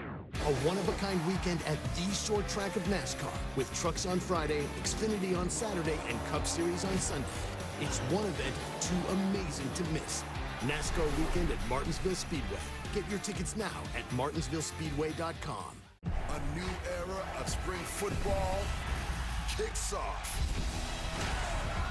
Next Saturday, the USFL champs versus the XFL champs. The heavyweight matchup that the fans deserve. Spring just got stronger. UFL kickoff weekend begins next Saturday at 1 on Fox and continues Sunday on ESPN. Did you see that? Hear that? Feel that? Let's all take a deep breath, because once we peel out, there's no looking back. You ready? Caution is out for the 3rd time today. You saw it in side by side. The 33 of Lawless Allen went around. He is stuck. You see him getting that push right there. So what does this mean? How does this mix it up, boys? There are a couple of people came to pit road just prior to the caution. I think maybe the spotter called the crew chief and said, let's come, because there's a truck stalled on the track. Lawless Allen in the 33. Racing Daniel Dye in the 43. A little bit of contact turns Daniel around as well, but Lawless Allen could not get his truck refired in time. NASCAR brought the caution. I think you're exactly right. Some of the spotters said, hey, come to pit road now. And we saw Majeski do that. Taylor Gray was another one of the drivers that did that. What a day for Taylor Gray. So many problems, ups and downs, but this is a huge break he might need in order to be able to win this race.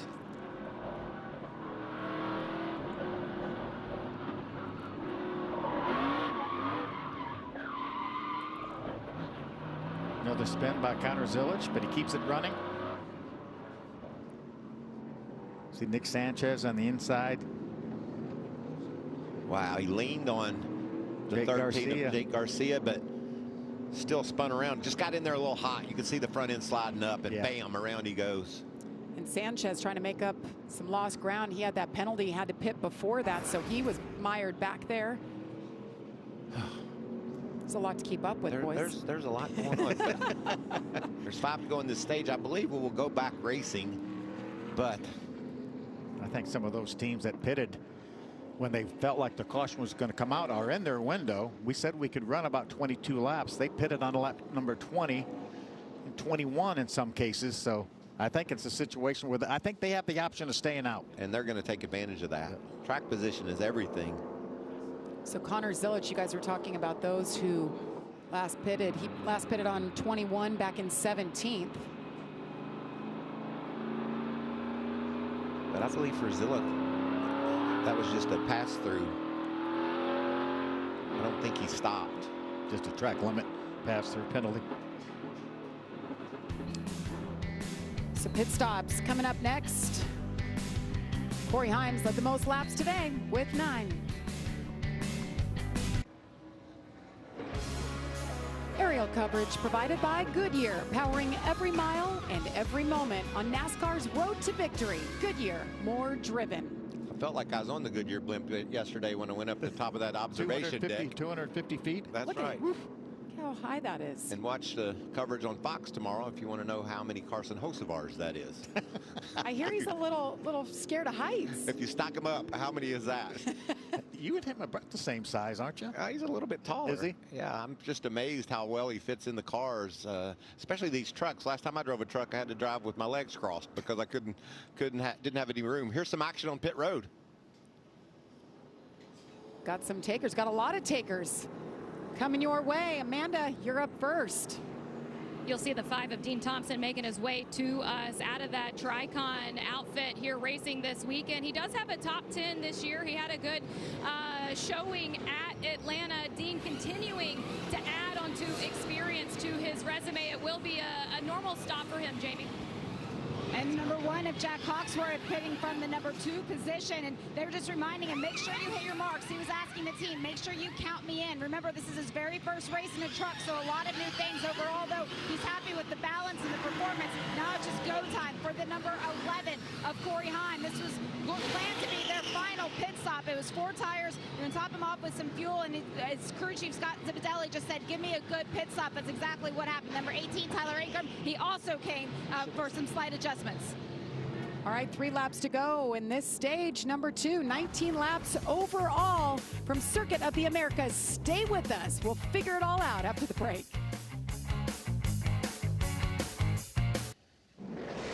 What a day it's been for 17-year-old phenom Connor Zilic from the drop of the green flag. Locks up the front tires getting into turn 1, goes for a slide. That eventually blew out the left front, had to pit, change the sway bar, got run into by Tyler Ankrum, spun around.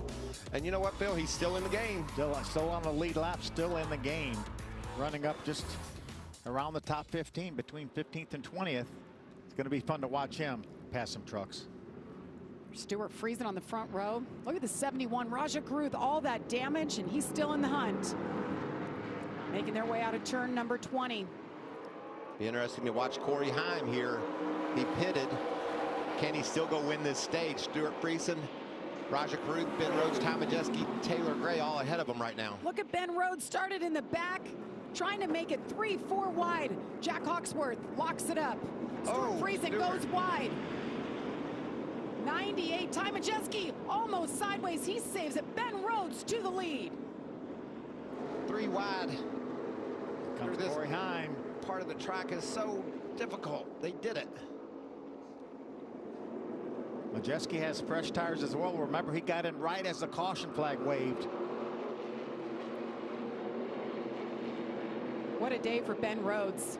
He needs this. It's been a rough start to the season. Talked to him as he was coming to the green in the pre-race, and he was very confident about his chances today, and look how well he's running. But that truck behind him, he's strong. Corey Himes led most of the laps today, led 9 laps as he goes side by side to the inside. Corey Heim back to the lead. Ben Rhodes second. Ty Majeski back there in third. Raja Cruz slips back to fourth. And Taylor Gray, the 17, with no quit today. Another one of those drivers like Majeski that got in under the wire when that caution was out. So he has fresh tires as well.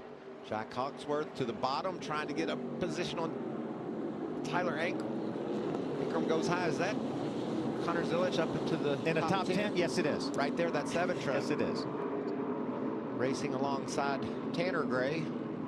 Stuart Friesen, we saw him go for a slide on that restart. He's falling back to 10th. Jack Hawksworth trying to make that comeback after locking it up in turn 1.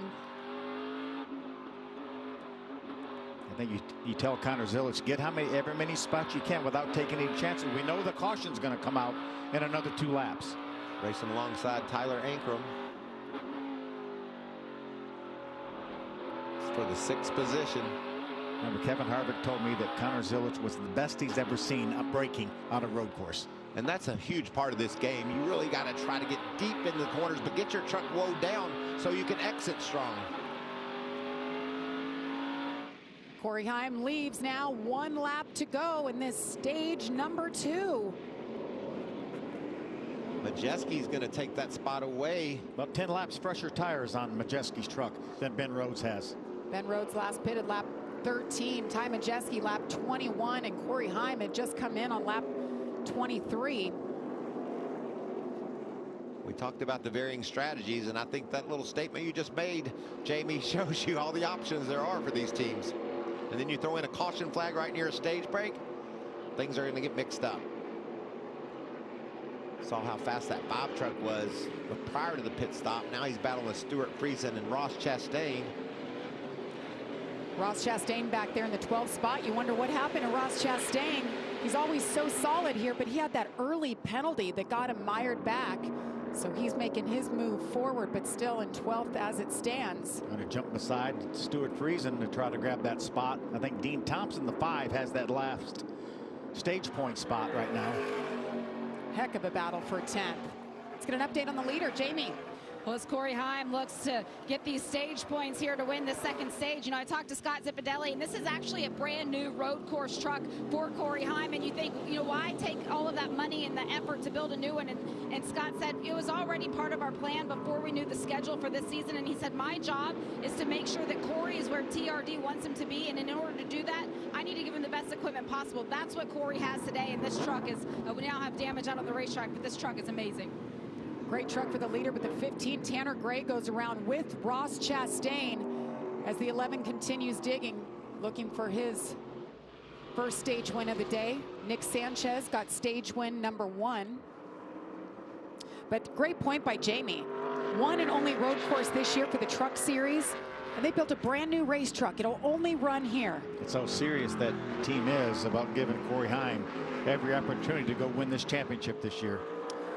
First stage win of 2024 for Corey Heim. First on a road course, and look at the battle behind him for 3rd. Jack Hawksworth holds off Ben Rhodes for that 3rd spot. Taylor Gray behind him. Connor Zilic in the 6th spot at the end of stage number 2. Corey Heim is your leader. Welcome back to the NASCAR Craftsman Truck Series, race number 5 on the season. Just 16 laps to go. We've seen stage 1, stage 2.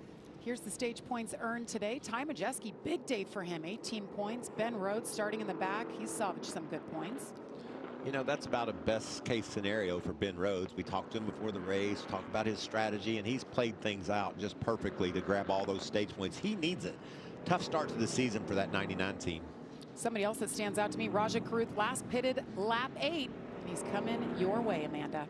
Yeah, Jamie, it's no surprise that he's been complaining about his tires. He's in that first pit box here at COTA. He said that he was struggling with the left front a little bit, especially in timing in that stadium section. But overall, good balance in that truck. So the tires will be the most important thing for Raja here. And then on the 99 of Ben Rhodes, they are going to open the hood of that to fix a little bit of the body damage on the nose, but said that Rich Lucius reminded Ben that, hey, we've got 9 points here already today. Our goal was 13, but Ben said, I want to win this thing. Jamie?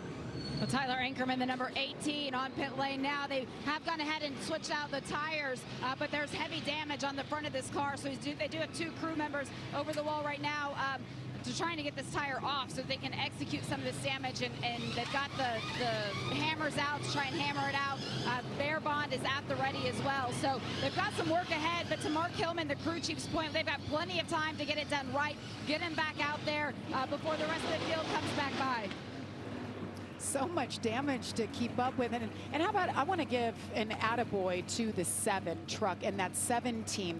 The problems earlier on the start, the green flag flew and he went off course. They were able to get that truck back, fixed up where he needed to be, and now Connor Zilic up there in 5th. Yeah, that sway bar arm they changed on that pit stop and only lost 1 lap. I mean, that's a fairly major change, and they certainly executed that. There's Connor Zilic getting some fresh air underneath that helmet. We have a lot more action coming your way today on FS1. The NASCAR Xfinity Series is here in Texas as the future stars of auto racing tackle the tight turns and surprising twists here at COTA. We've seen a lot of that already today. No need to change the channel, right? That's right. Stay right here on FS1. Engines fired, green flag waves at 5 Eastern. Looking forward to that. Kyle Larson on pole. I'm going to get me a bag of popcorn and find me a seat up in the stands and check out some Xfinity racing here at COTA. That's how much I love this place. How about from there? Can you watch it from there? That's one thing you'll never see me do, Phil. I am not getting on that. That thing just goes straight to the ground and she looks scared to death. Well, she should be. Oh my goodness. That's the best seat in the house. I'm scared for her. You're asking me. Now that thing to the right, that's my speed right You're there. all over that. I have my popcorn up there, just enjoying the beautiful views, the scene here in Austin. Circuit of Americas. It just, when you get close to this place, I just brighten up because of all the visual stimulation you have, everything that's here, how much fun it is for the fans to be able just to celebrate NASCAR here at COTA. Such a beautiful facility to drive out here, and we stay downtown Austin. What a fun place, amazing restaurants, a lot to do. Great place to come for a race. Hey, it's empty. I think they're waiting for you, Michael. I love that.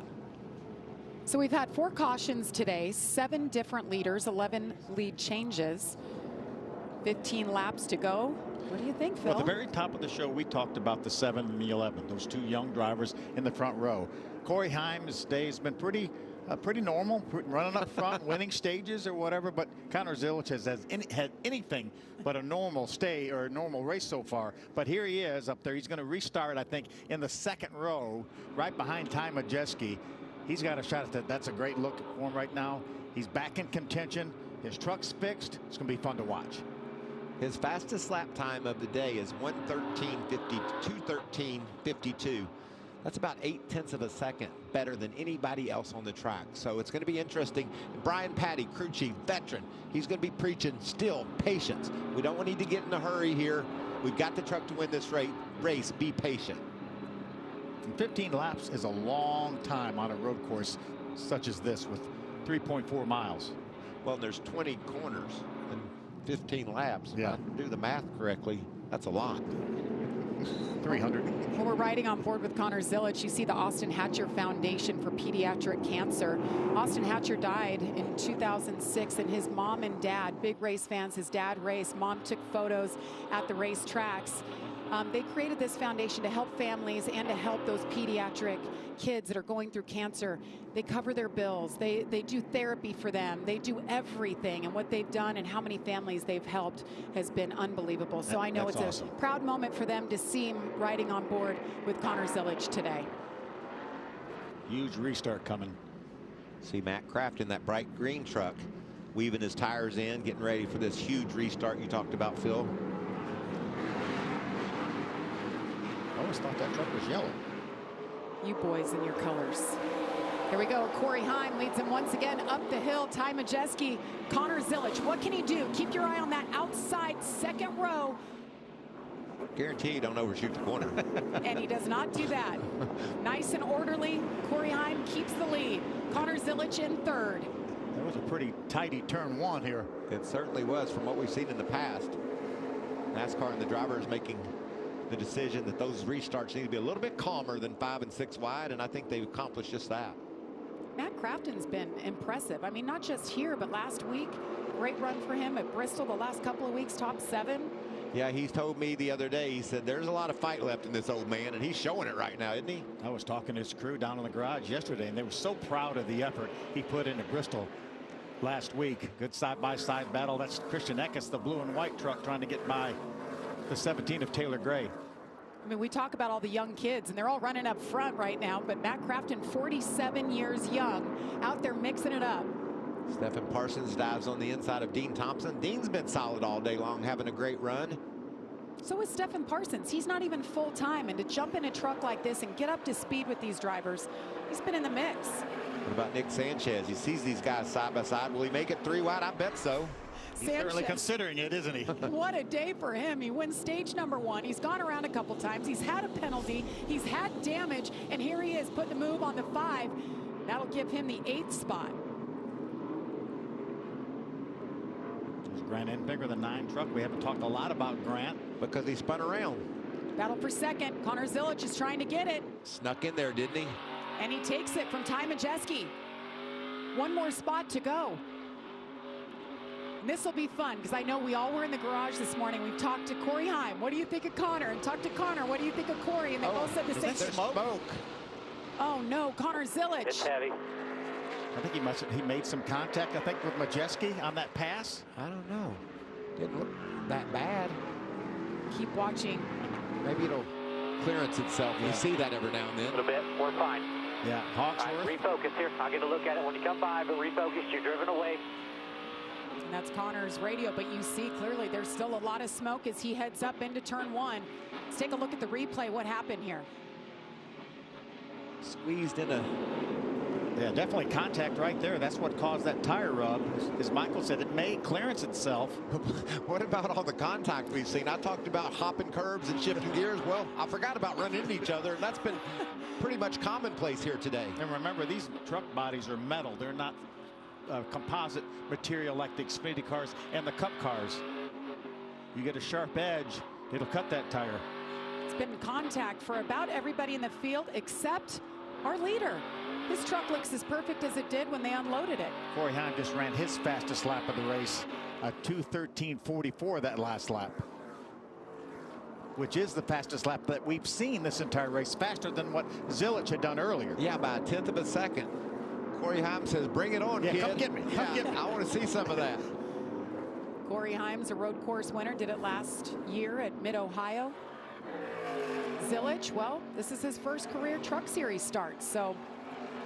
I don't know. That's still a lot of smoke. You're thinking about 3.5 miles of smoking a tire around here. It's not going to take long for that thing to give up. It just doesn't look like there's much damage. Maybe it's just smoking on the sidewall, which would probably be better. What do you do if you're the crew chief at this point, knowing you have 13 laps to go, and it's not a normal 13 laps. We're 3.4 miles for 1 lap here. I think if you pit, you can't win the race. No, you stay out. Stay out and hope it clearances itself. It's all about winning the race. No points for this team. The same truck that Kyle Busch runs 5 times this year. He was in it last week. 13 laps to go. Corey Heim has stepped it up. There you see crew chief Brian Patty trying to get an assessment on what's going on with that truck. Well, at least what we talked about, guys, at the top of the show is coming to fruition. Yes, it is. So the 1 and the 7 and the 11. It looks fine. No more mistakes. No more mistakes.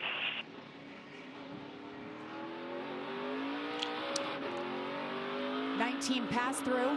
Christian Eckes made his way down pit road for a penalty. There he is. That's track limits penalty. Turn 3 in the S's. He exceeded track limits. That's a penalty drive-through. And you know, Patty said no more mistakes. Every lap you risk cutting the limits or exceeding the limits through the S's. So just don't do that. You keep your head on your shoulders, because if a mistake happens now, it's too late to overcome it. Well, Corey Heim has led the most laps today, 14 laps and counting. Can he hold off Connor Zilic? 12 laps to go here. You won't miss a thing. We're going side by side.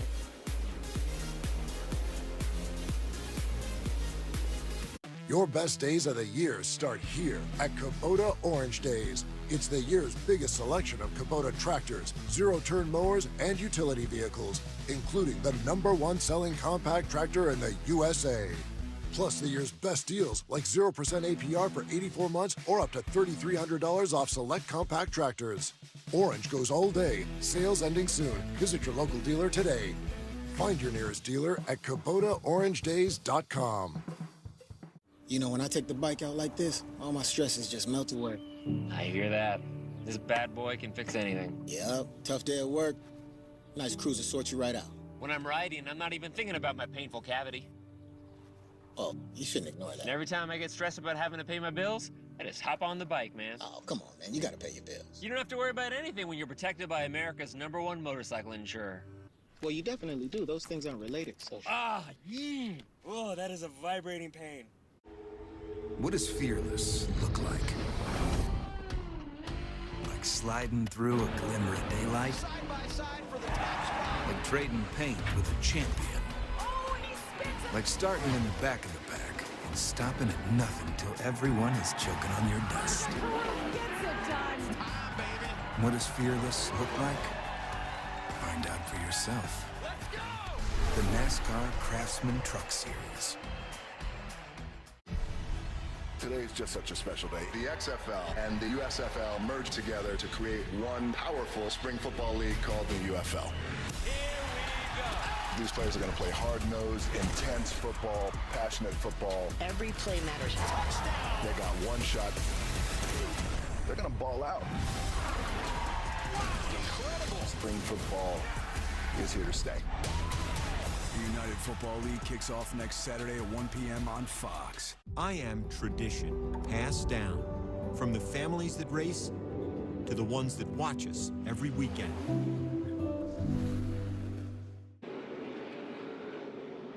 Beautiful afternoon of racing here at Circuit of the Americas, just outside Austin, Texas. 11 laps to go, and the 11 continues to lead. He's holding off Connor Zilic by over 4 seconds. Ty Majeski behind him, Jack Hawksworth, and Taylor Gray, your top 5.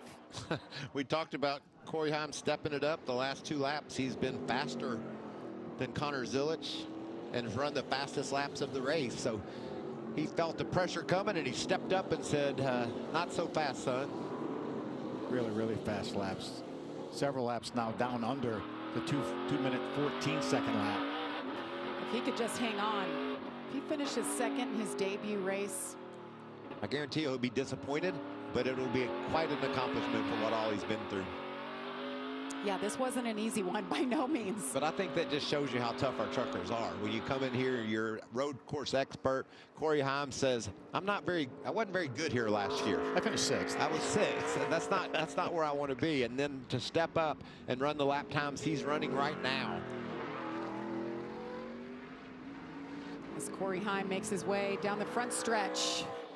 This is the Craftsman, 10 laps to go.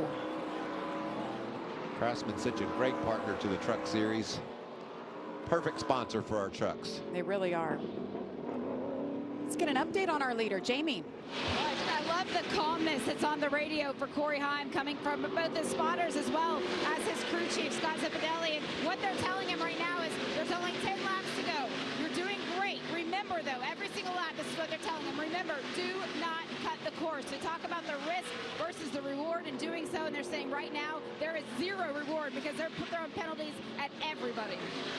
Great information for Corey Heim as the leader, but you guys look how perfect his truck is. I mean, there is not a scratch on it.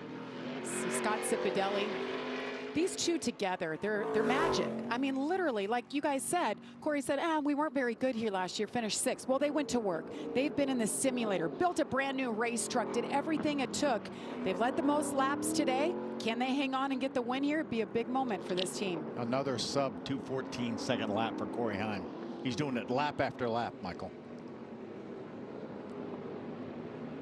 So this is between 19 and 20. You see the alternate start-finish line we used for qualifying. I don't believe I'd throw the caution for that. Hard to tell what it is, but... Brake hose, I think. Piece of the brake hose. I know one guy that doesn't want to see a caution for Corey Heim. Corey Heim. Stock them all up, no telling what will happen. But I'm telling you, this is impressive. little pressure here from Ty Majeski on Zilich for that second spot. He told Zilich, don't make any more mistakes. Be smart out there. Got a lot of smoke, maybe babying those tires a little bit. Ty Majeski putting it to him here, trying to take over the second spot, and he does. Connor's not going to give it up that easily. This is a great battle for second.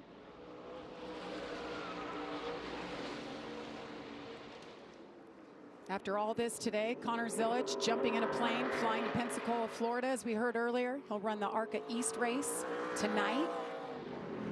NASCAR just said Stephen Parsons in the 75 truck, running in the top 10, exceeding track limits over in the S's. Yeah, tough break. Had a great run going. Good battle here between Hawksworth and Taylor Gray. And right behind them, there's battles everywhere.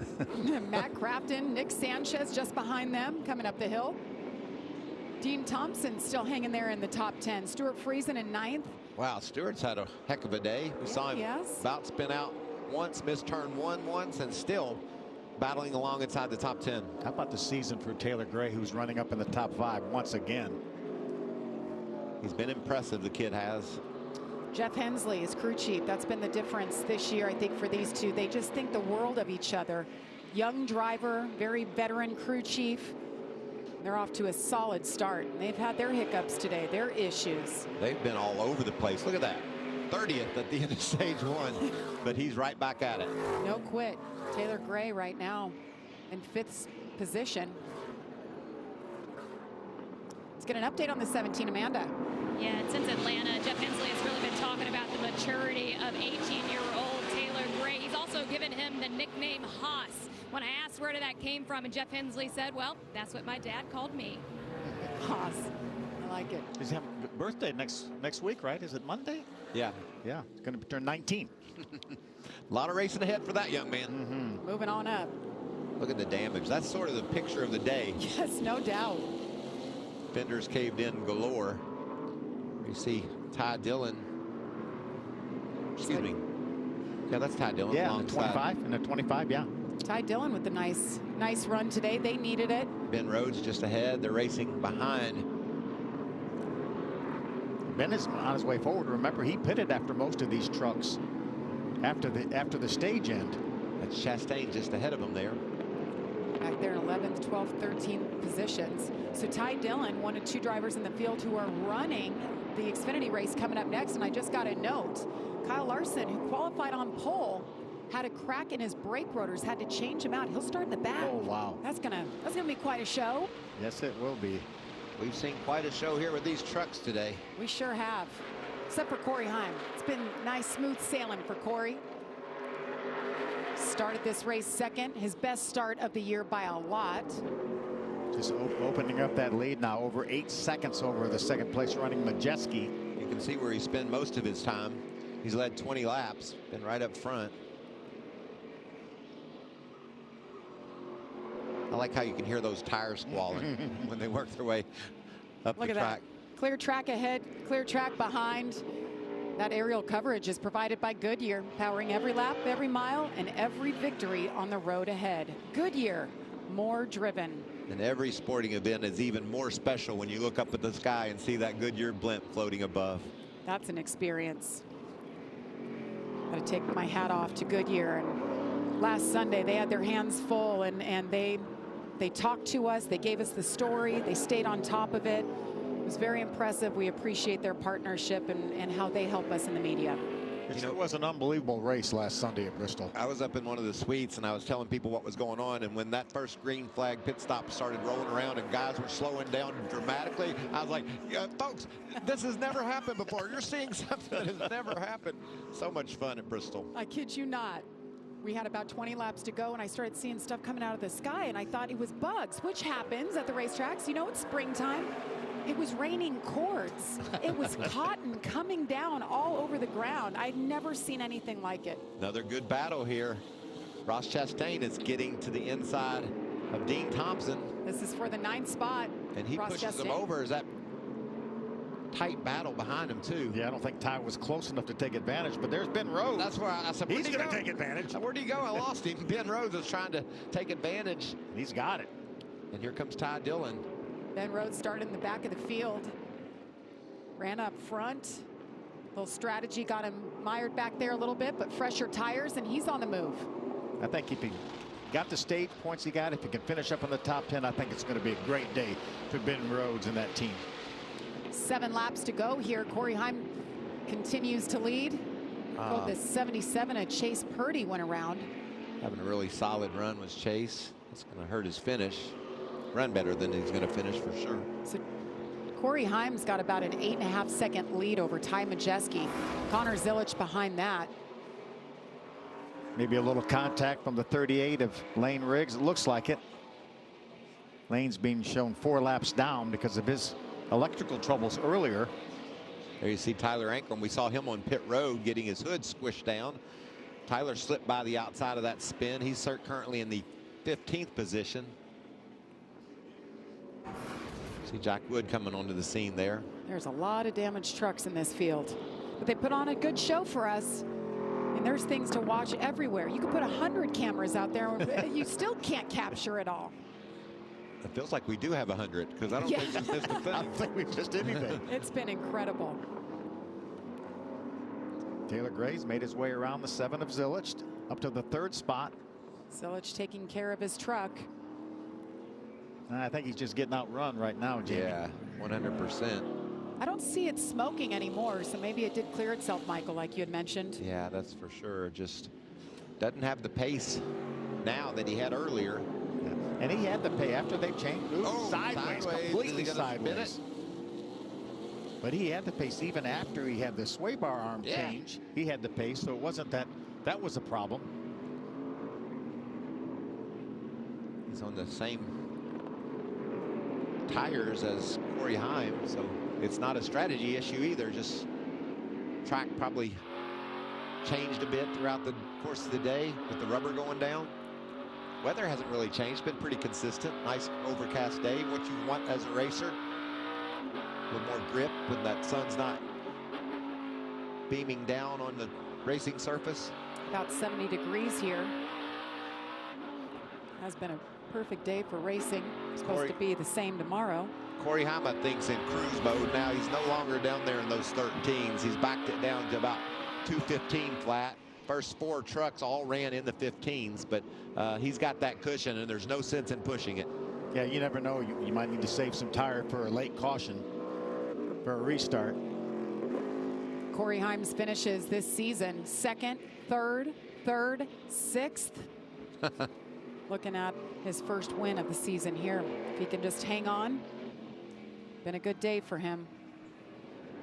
This is the 10th time, though, whether you're sitting on the pit box or behind that wheel, just trying to make sure you log laps and take care of that huge lead that he has, and hope all the other competitors keep their trucks straight so you don't have to give that lead up under caution. A couple of first-timers in the top 10. Got a Cup driver in the top 10 with Ross Chastain back there in 9th. Look at that long straightaway as he stretches that Toyota out, letting it have all it's got down the back. Should be comfortable in his window, pitting on lap 23. And we're still slipping and sliding tires. You can see him turn the wheel back to the right because he got a little bit loose. So much for that taking care of things. Let's just get back to the race. That's Stuart Friesen trying to hold off Ross Chastain. Ben Rhodes lurking back there in that 99 truck. He's running 10th. Good effort for Stuart also to have a top 10 run going here. Looks like Ty Dillon's trying to peek out on Dean Thompson. Dean's there, though. Ty Dillon, it's been a rough start to the season adjusting to this new team. Best finish 14th at Atlanta. Certainly a great run for him today. If he can hang on, he's in the 12th spot. Just picks up another one, now 11th. Talked to crew chief Shane Wilson yesterday. He said, we are building a team. We're going to get better. We're going to be better each and every week. Just getting word that the 7. Oh, no. Connor Zilic cutting the course, and now this, the 33. Lawless Allen stopped on the track. He's off the racing line. Connor Zilic is on pit road. The caution is out now. I like that for move. the 5th time. He's not going to win the race. Why not put fresh tires on and see what happens? He cut the course. Oh, he did cut the penalty. Yeah. But I still don't mind if you're outside. I mean, it might have been a little bit much for him, but if you're outside the top 15, I certainly don't mind coming in and put tires, because if you get maybe a couple overtime restarts, you can gain some spots. Yeah, and remember the fuel window. We got to think about that too when you talk about overtime and how long this track is. We said fuel window is right around 22 laps. We go any overtime at all. Yeah, these caution laps will help. It'll help for sure, but also when you think about overtime and restarting, that's a lot of distance. Won't help enough, I don't think. I don't think Corey Heim is Lawless Allen's biggest fan right now. Do you? Come on, man.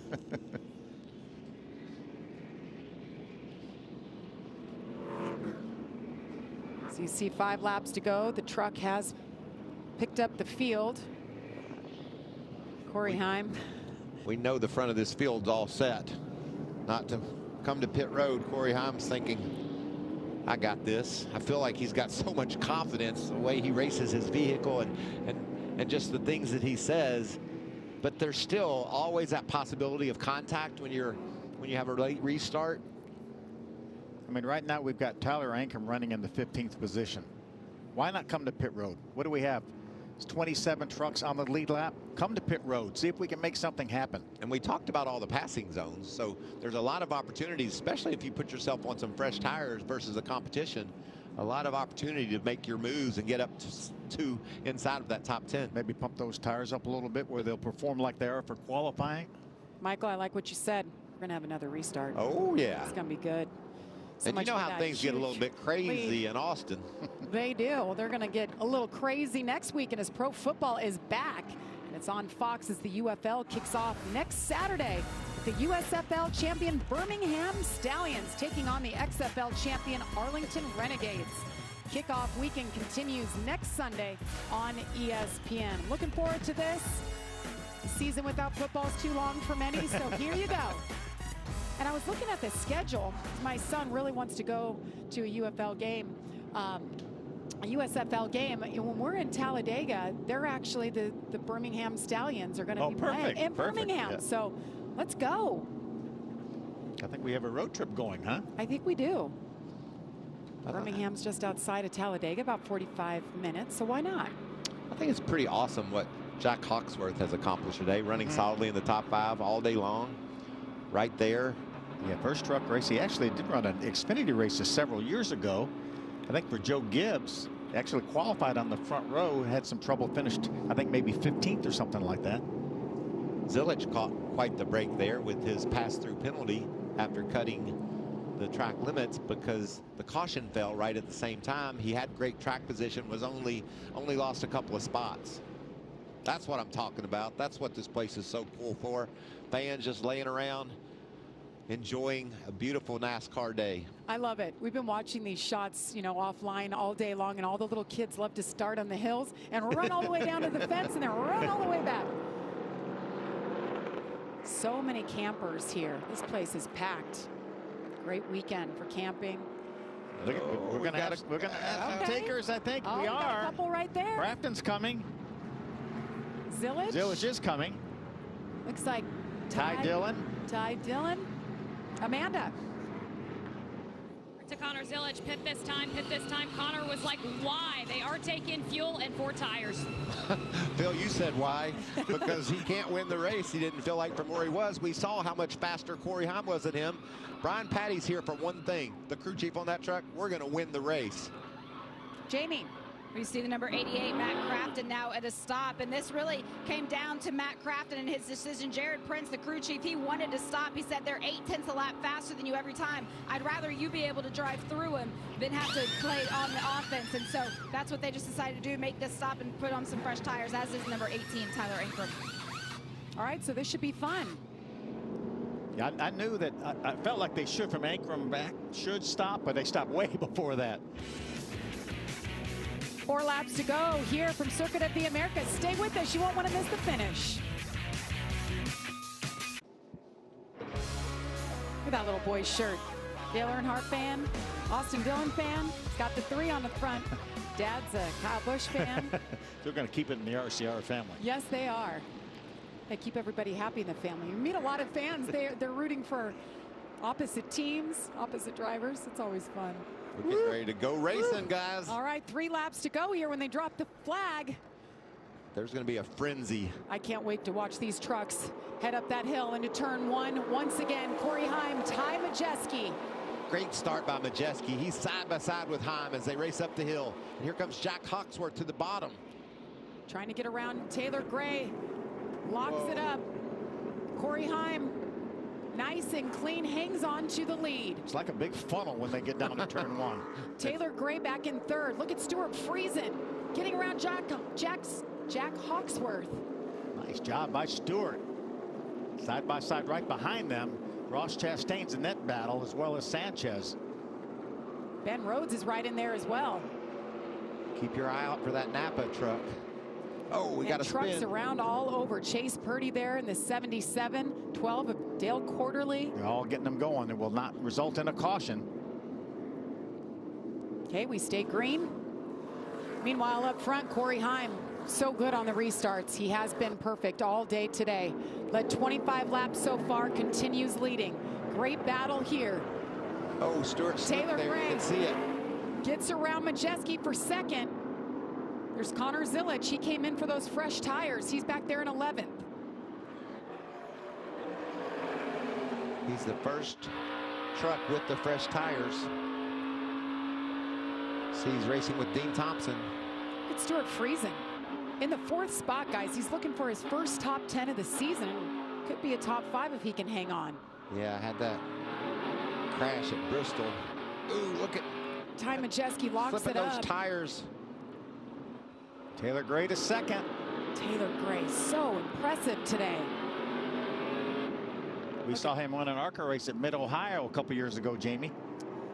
Yeah, certainly good on these style of racetracks. Stewart's giving that thing all it's got, isn't he? Oh, he was Here dead it's sideways. We see him just lose the front end because he's trying so hard it just won't quite stick for him. Nick Sanchez picks up another spot into the top 5. Ross Chastain in the 45. He wants to bring home a top 5 here. Corey Heim up front, about a 1-second lead over Taylor Gray. Corey Heim is in charge. And 2 to go here at Circuit of the Americas.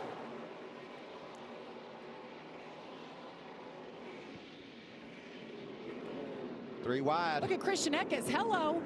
Oh, locking no. it up. He Huge. locked him up. Will he get it stopped? No, he's and he spinning. goes around. He came in hot. I said a bit ago, watch that Napa truck. He was making some wild moves, and that one didn't pay off. He's shown in the 9th spot. I love the tire I squealing. do too. It's so fun. Watch this. The 19 tries to go 3 wide with the bonsai move, locks the tires up. Ben Rhodes says, where are you going? Ah. That's exactly what Connor Zilic did on the initial start of this race. He made it about 2 laps before his tires blew out too, so Christian's hoping that he can make it 2 laps. Big block by Hawksworth on Ross Chastain. It's going to give Ross the exit speed. As you can see, he drives up beside the 1 truck. Really shallow entry that time for Hawksworth. Here comes Ross. He's going to get up beside him. This is a battle for a top 5 finish.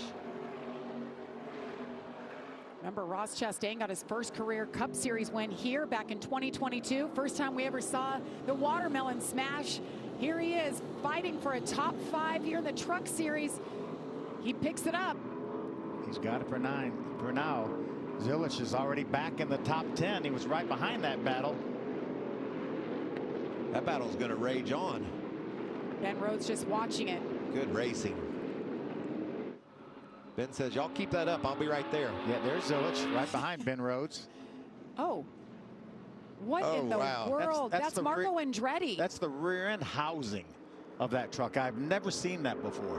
What a shot that was. Meanwhile, the 11 of Corey Heim coming out in 19. Caution is out. Oh. I have never seen that before. Have you, Michael? Other than in a really bad wreck. That is unbelievable. Well, I saw Marco kind of limping down the front stretch with a lot of smoke. Remember, serious issue. Remember we said, wow, the fuel window is right around 22 laps. I mean, you're getting a peek underneath the hood. Look at this. His rear end fell out. Literally. And that's going to take a while to hook that truck up and get it back. That's why I brought up the fuel window, because I know we're saving gas under caution, but this could take a while. Marco's shaking his head like, I've never seen such a thing. He's had some strange things happen to him in his truck races. Track officials got that wrecker right there, right away. Great work by them. We're going to have another wrecker to get that rear end housing. This was Marco's first truck race of 7 scheduled. He's also running a lot of the Arkham and Art Series races. That's what a complete rear end housing looks like. If you haven't seen one lately. If you haven't seen one. There it is. Oh my goodness. That means the trailing arms that hook that to the and then it goes rolling right in front of him. To the frame are gone. Wow. See brake duct hoses flapping. Well, that's wild. Caution is out for the 6th time. Shock. You see a shock flipping around the silver thing on the far side. There's a shot from afar. Oh, wow. There it goes. Popped right out. Yeah, I'm with you, Phil. I've lost a couple of rear end housings in a wreck or two, but never just driving down the road. See the shocks flipping around, brake duct hoses flipping around. The rear end gear is in that rear end housing. Wow. Bruce Cook is crew chief right now. Just must be beside himself. He's been in this sport a long time. Wonder if he's ever seen that. So Corey Heim's got to be shaking his head as well. He was just coming out of turn number 20, about to take the white flag when this happened. Yeah, that's the rear end gear right in the center of the red thing with that black yoke on it. Obviously, it's coming loose from the drive shaft. There's a shock. Over on the right side, the silver and gold. Let's listen to Taylor Gray's radio. Stop here. We're down to 20 pounds of fuel pressure. We're not going to make it. This thing goes another lap or 2 here. Well, his teammate Ty Majeski also concerned. I just talked to Joe Scheer Jr. if they were worried about fuel, and he said, you betcha. I hope they get this thing cleaned up good and fast. That's what we were talking about, Amanda, that fuel window. Corey Heim last pitted on 23. So a little bit better than Taylor Gray and Ty Majeski, who were in on 21. So you see it there, laps since last pit, as Michael was just talking about. So we're going to have NASCAR overtime, and we're under caution for this. See, that's rear end grease coming out of that line that's flipping around, just in spots. Which NASCAR will have to tend to. See all that grease, as you said.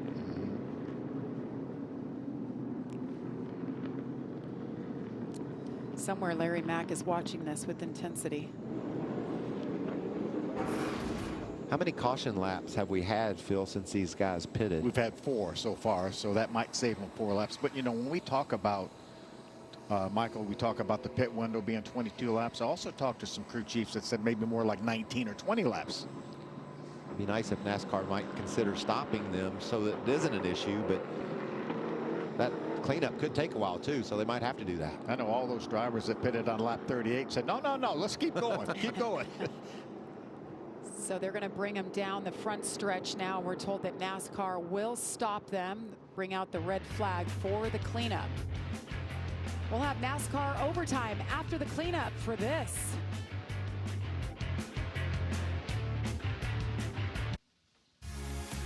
Next week, Fox Saturday Baseball returns with a star-studded showdown as Aaron Judge and Juan Soto lead the Yankees against Jose Altuve and the Astros. Or the Giants take on the Padres. It all begins at 7 Eastern. Check for the game in your area. Well, we're under caution here for the 6th time with the rear end housing falling out, literally, of Marco Andretti's truck.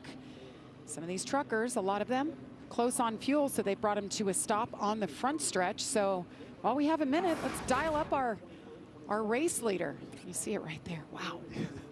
Hey, Corey Heim, Phil Parsons in the Fox booth. You got a copy? 10-4, gotcha. Buddy, you've done an awesome job. You told us yesterday during the practice and qualifying show that you didn't feel like you were very good last year, but man, you have more than made up for today. That thing's been a rocket ship. Yeah, so far so good. I was coming to see the white there, unfortunately, but it's part of racing, and hopefully we can get through turn 1 here out front and keep it going. I feel like we've done a phenomenal job with our Safe Flight Dodger TRD Pro throughout the day. Huge thank you to Shotgun Garage and Toyota Racing for everything they do and contribute.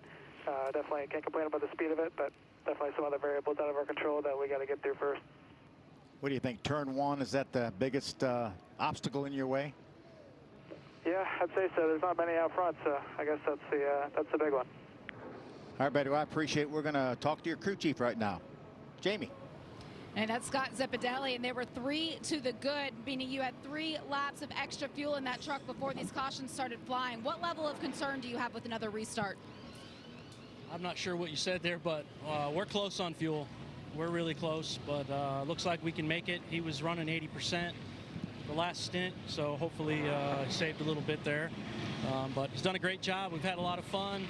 We didn't need that extra drama there with a rear end housing rolling across the racetrack, but that's part of racing, and we'll see what we can do. They've been able to lead 26 laps so far. Let's see if they can lead the one that matters. Jamie. Thank you, Jamie. And Connor Zilic talked about him all day and the day he has had in his debut in the Craftsman Truck Series. Let's dial him up. Well, see what he's thinking right now. Connor Zilic is Michael Waltrip and the Fox team. Do you copy? Yeah, I gotcha. Well, it's been an adventurous day, buddy. What do you think about your first NASCAR experience? That truck's got a lot of speed, and you got fresher tires. You think you could still win this thing? Yeah, it's definitely not out of the cards. The Spire Motorsports group with Austin Hatcher Foundation on the truck's been really fast today. Just the driver's been making too many mistakes, but we're sitting at a good spot here to get a good finish, and just got to get it to the end. All right, buddy. Thanks for your time. We're going to talk to your crew chief now down on pit road. Hopefully he ain't too mad. Oh, yeah, that's right. There are some smiles up here from Brian Patty. I'm sure you're pretty relieved about that call into pit lane for Connor Zilic there. It is not over yet. What are your hopes for Connor on this restart? Just, no more mistakes, right? Let's get through turn 1 and let's race through the S's. The last right rear tire when we pitted, it was destroyed. So he's learned a lot. I would hope so. It's just been a crazy day, but I'm glad that all the Spire Motorsports team is stuck behind us, and we got a shot at top 5. Thank you, Brian. So Taylor Gray in the 17, another one that's had an eventful day, shown in the 2nd spot right now. Let's listen to his radio. Hey, buddy, we get back around here to pit road, we're going to have to stop. We're going to be out on lap 43. We're coming to lap 43 right now. I hate to do it, but it just didn't work out for us. It looked awfully good there for a while. Wow, that's exactly right. That's bad news if you're the driver thinking, man, can we just try to stretch it? Do we say the radio didn't work? I didn't hear you. I mean, remember last year, Kyle Busch, Brian Petty, that same crew chief, tried to get Kyle Busch to come to pit road. He didn't. Then the caution came out. He got caught and ended up restarting 15th. Got back to 2nd, but he didn't win the race like they felt like they should have. So we're about ready to go into NASCAR overtime for the first time. Here's the rules. It's a 2-lap shootout. If the leader takes the white flag, the next flag will end the race, whether it's caution or the checkers. Caution prior to white flag causes the restart. So we'll do it as many times as needed, but it's going to be interesting. It's going to be wild is what it's going to be. We got to get 3.4 miles around here to the white flag. Yeah, that's what I'm saying. With Taylor Gray saying, I think I'm going to make it, I'm just going to stay out. But it's 3 miles. I mean, 3.5 miles by the time you get around here. And you got to do that twice. So if it's even close, you got to pit. I mean, it's almost 7 miles. That's a gallon and a half for sure. There you see the laps since pitted. Corey's got a bit of a buffer there. Yeah, Taylor and Majeski both pitted on lap 22. Remember, we talked about what an advantage it was for those guys to get to pit road prior to the caution being waived. Now it might bite them if they don't have enough fuel to get to the end. Be careful what you wish for. Yeah, huh? yeah. Beautiful speedway here. Helicopters, planes, there's all kinds of action out there. So pits will be open this time. And we'll go racing the next time, I expect. So So the 17 was told he'll need to pit. Wonder what they're telling Ty Majeski in the 98. Majeski also on that same strategy. Yeah. Hitting a couple of laps before our leader, Corey Heim.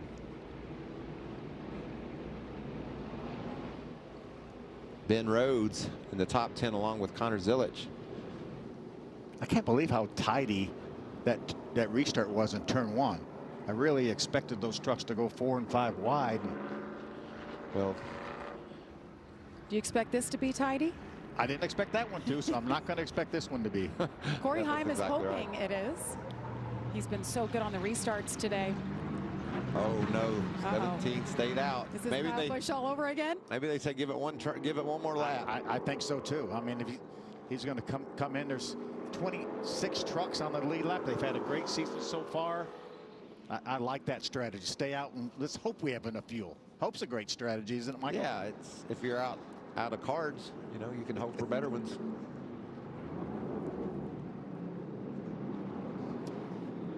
Lap leaders today, Corey Heim, 26 laps, continues as the leader. Sanchez, 4 laps. Tanner Gray, 4 laps.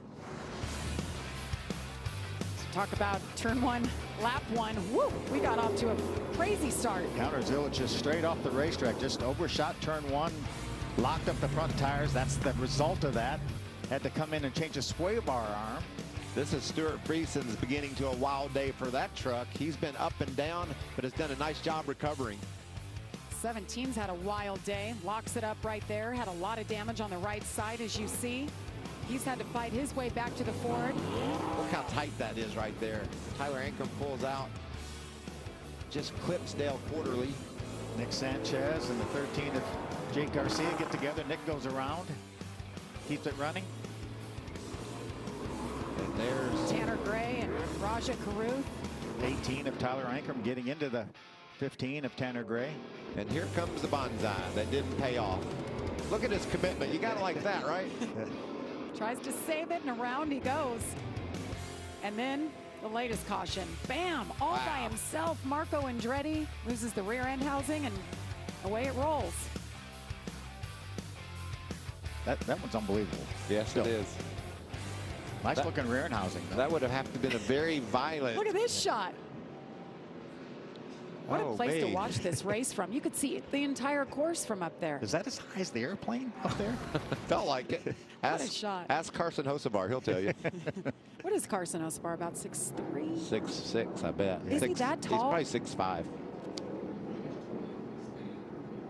I think this is a real interesting part of the race for Taylor Gray. What's he going to do? I think it's a good call. I mean, he knows he's going to finish probably outside the top 20 if he pits, and he stands a chance of making it, and he's running up on the front row. You think a really violent wheel hop could have caused that rear end to bust loose and eventually fall out? Maybe break the trailing arms or something like that. I think that's the only thing that makes any sense. Dale Quarterly, well, another issue for him. That may delay us another lap, and that's going to really hurt. You can roll backwards, nothing coming in. I don't think it is. Gray. I hope we're going to get the green. Look at the damages. Is that Grant Enfinger It back is. there on the left side? Black and yellow truck. So if Dale Quarterly can back up down the hill, back onto pit road where he just came from, it looks like he'll be able to do it. Oh, great job. Great job by Dale.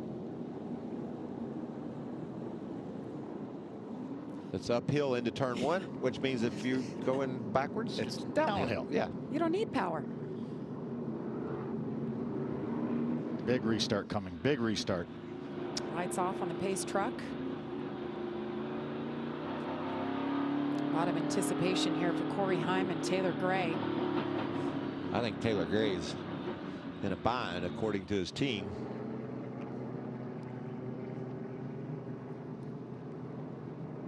Ross Chastain back there in 5th, nothing to lose. It's all about the win here. What's he going to do on the restart? Ben Rhodes, 7th.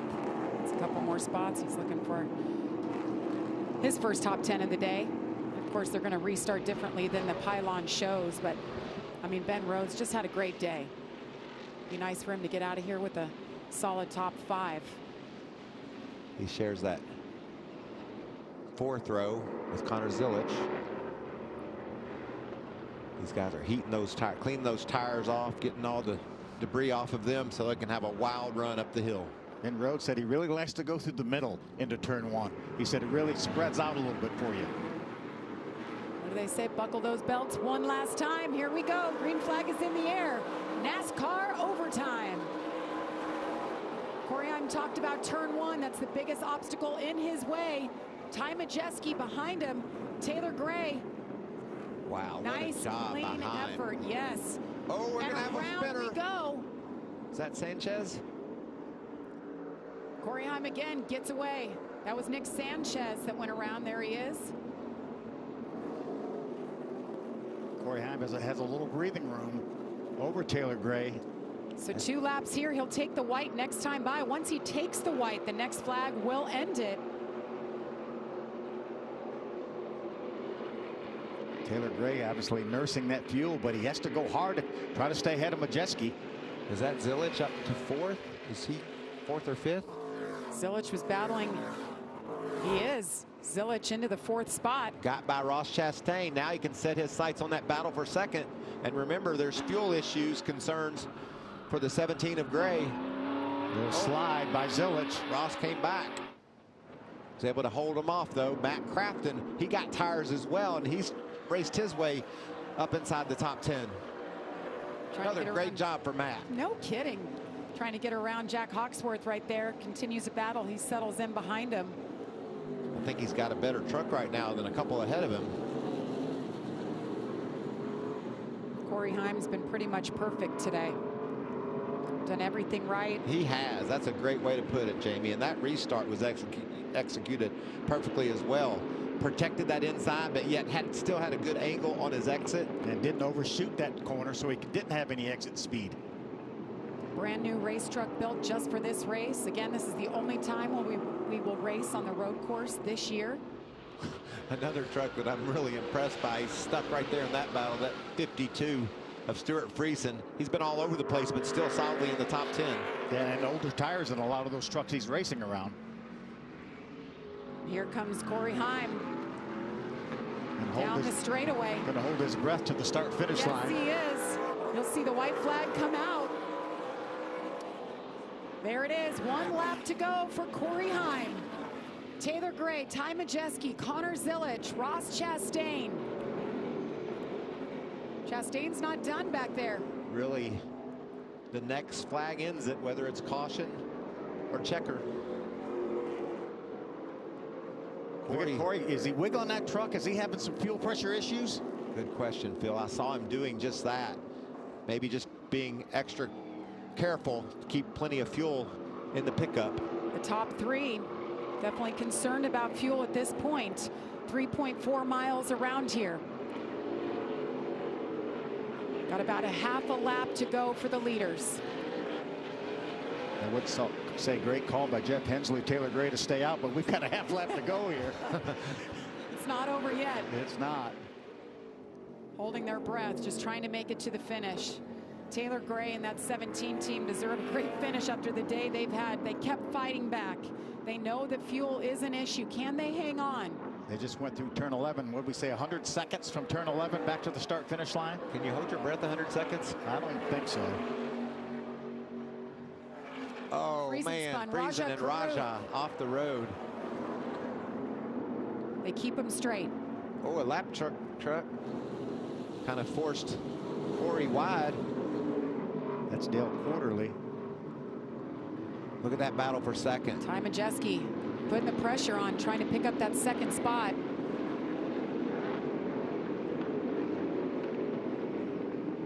Corey Heim just a couple more turns.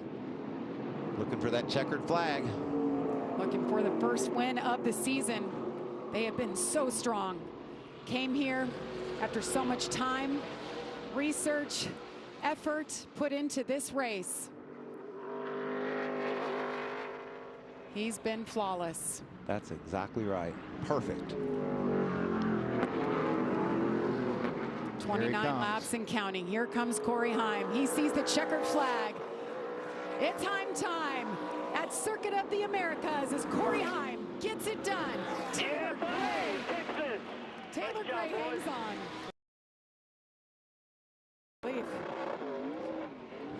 Well, he's got enough for a little burnout. Taylor doesn't. Taylor's out. Unbelievable. Oh. Well done. Stop to say hi. Congratulations.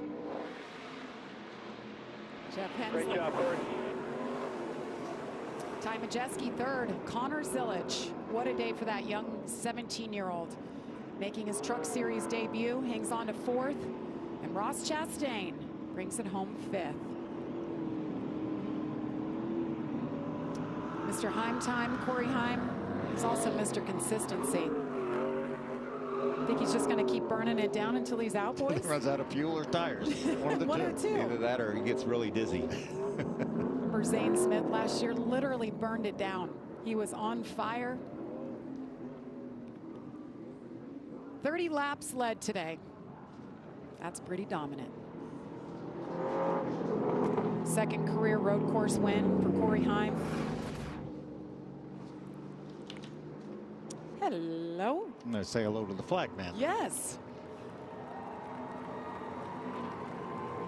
That's something he didn't do all day, was go around. He was one of the few, wasn't he? He was. Top of the hill in turn number one. You start the burnout there, and all the way down he goes, putting on a show for the fans. There's the team ready to celebrate with their driver. That gives us 4 drivers already locked into the playoffs. 4 of our regulars have won in the 5 races this year. 5 different winners on the season. It's been a competitive Truck Series start. We said that at Daytona, I think, Phil, how strong this field is in 2024. Jake Blau, the man with the best shots right there of the winners. Look how straight that truck is. Not a scratch on it. Hey, congratulations. I'd be willing to bet money there isn't another truck in the field that doesn't have a scratch on it. We saw so much action today. What time, baby? What time? Yep. Time time. First place, baby. This young man's going to have a lot of wins in his future. Good job, bud. So talented. A couple years ago in one of his first starts, restarted late in the race on the front row at Darlington. That'll get your attention as a broadcaster. Guys like us, Phil, that have been around the sport forever, seeing someone do that, you're like, all right, well, this is a little bit different than most. Well, you and I, Phil, we covered him in ARCA. We knew what he was capable of. This young man battled tooth and nail with Ty Gibbs. Now here he is, Corey Heim. In his 46th start, he gets his 6th career win. Jamie Howe is with the winner. Well, we've talked about it all day. He left this race unhappy with that 6th place finish last season. Corey Heim, you are now a back-to-back road course winner. What have you now proven to the entire pit area as well as yourself?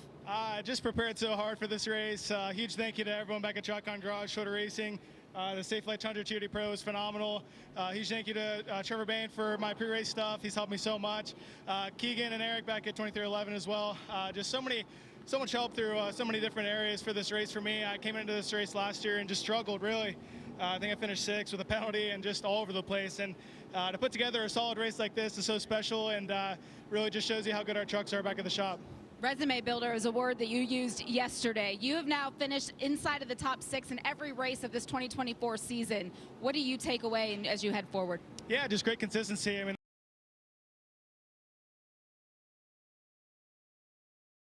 take it back and prove it that we're champions. So I'm super excited for the rest of the year. We're really just getting started. I feel like our best trucks are in front of us, so definitely can't wait. Congratulations.